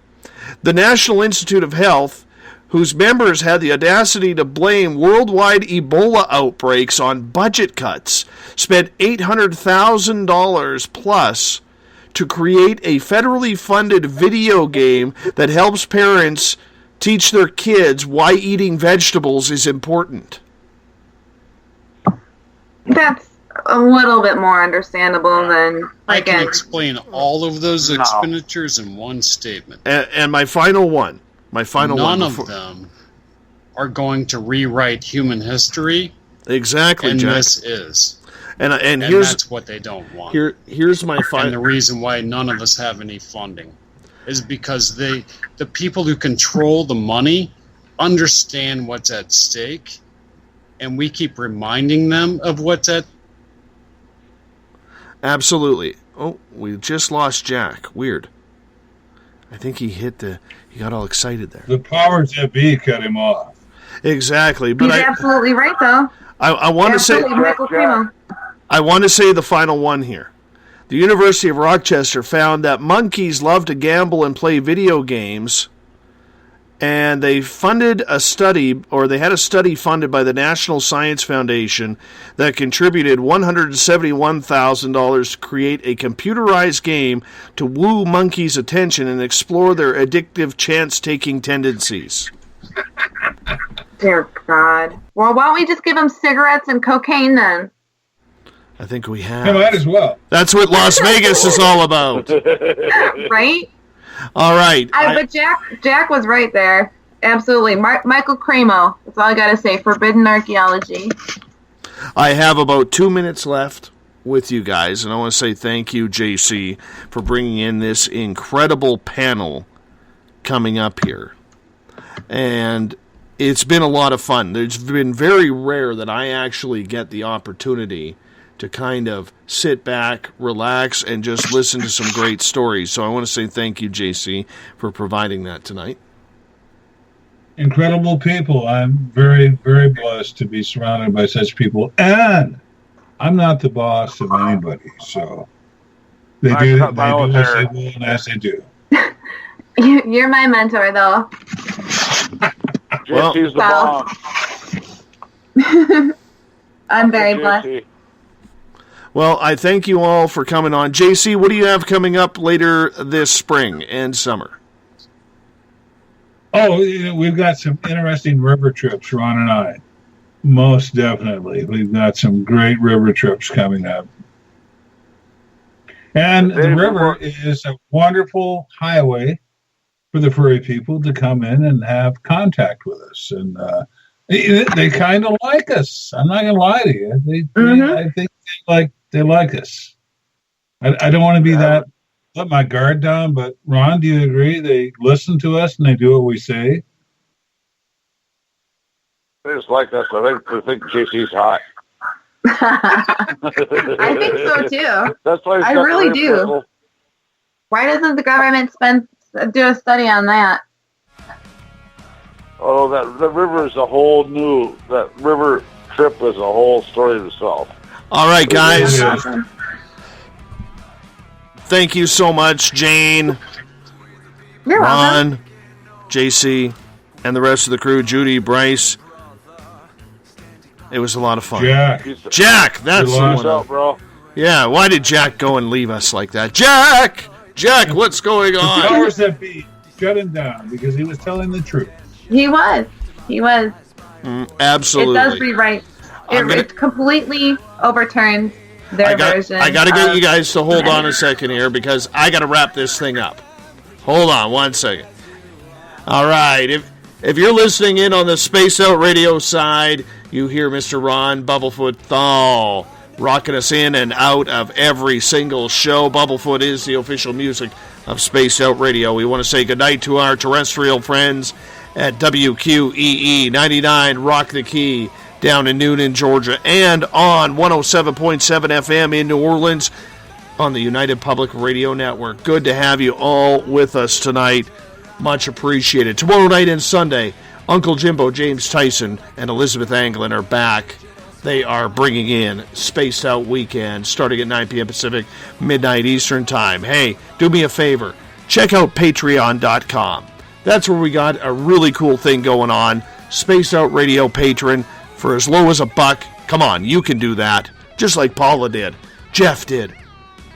And a few others. We're just starting on there. But we'd love it if you helped us out. Make us grow. Make us big. You know how that works, ladies.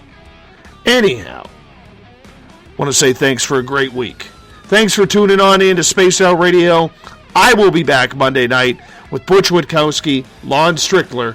We're talking cryptids on Strange Days, Monday night. Good to have you with us, everyone. You have a good night. Have a safe weekend. Take us home.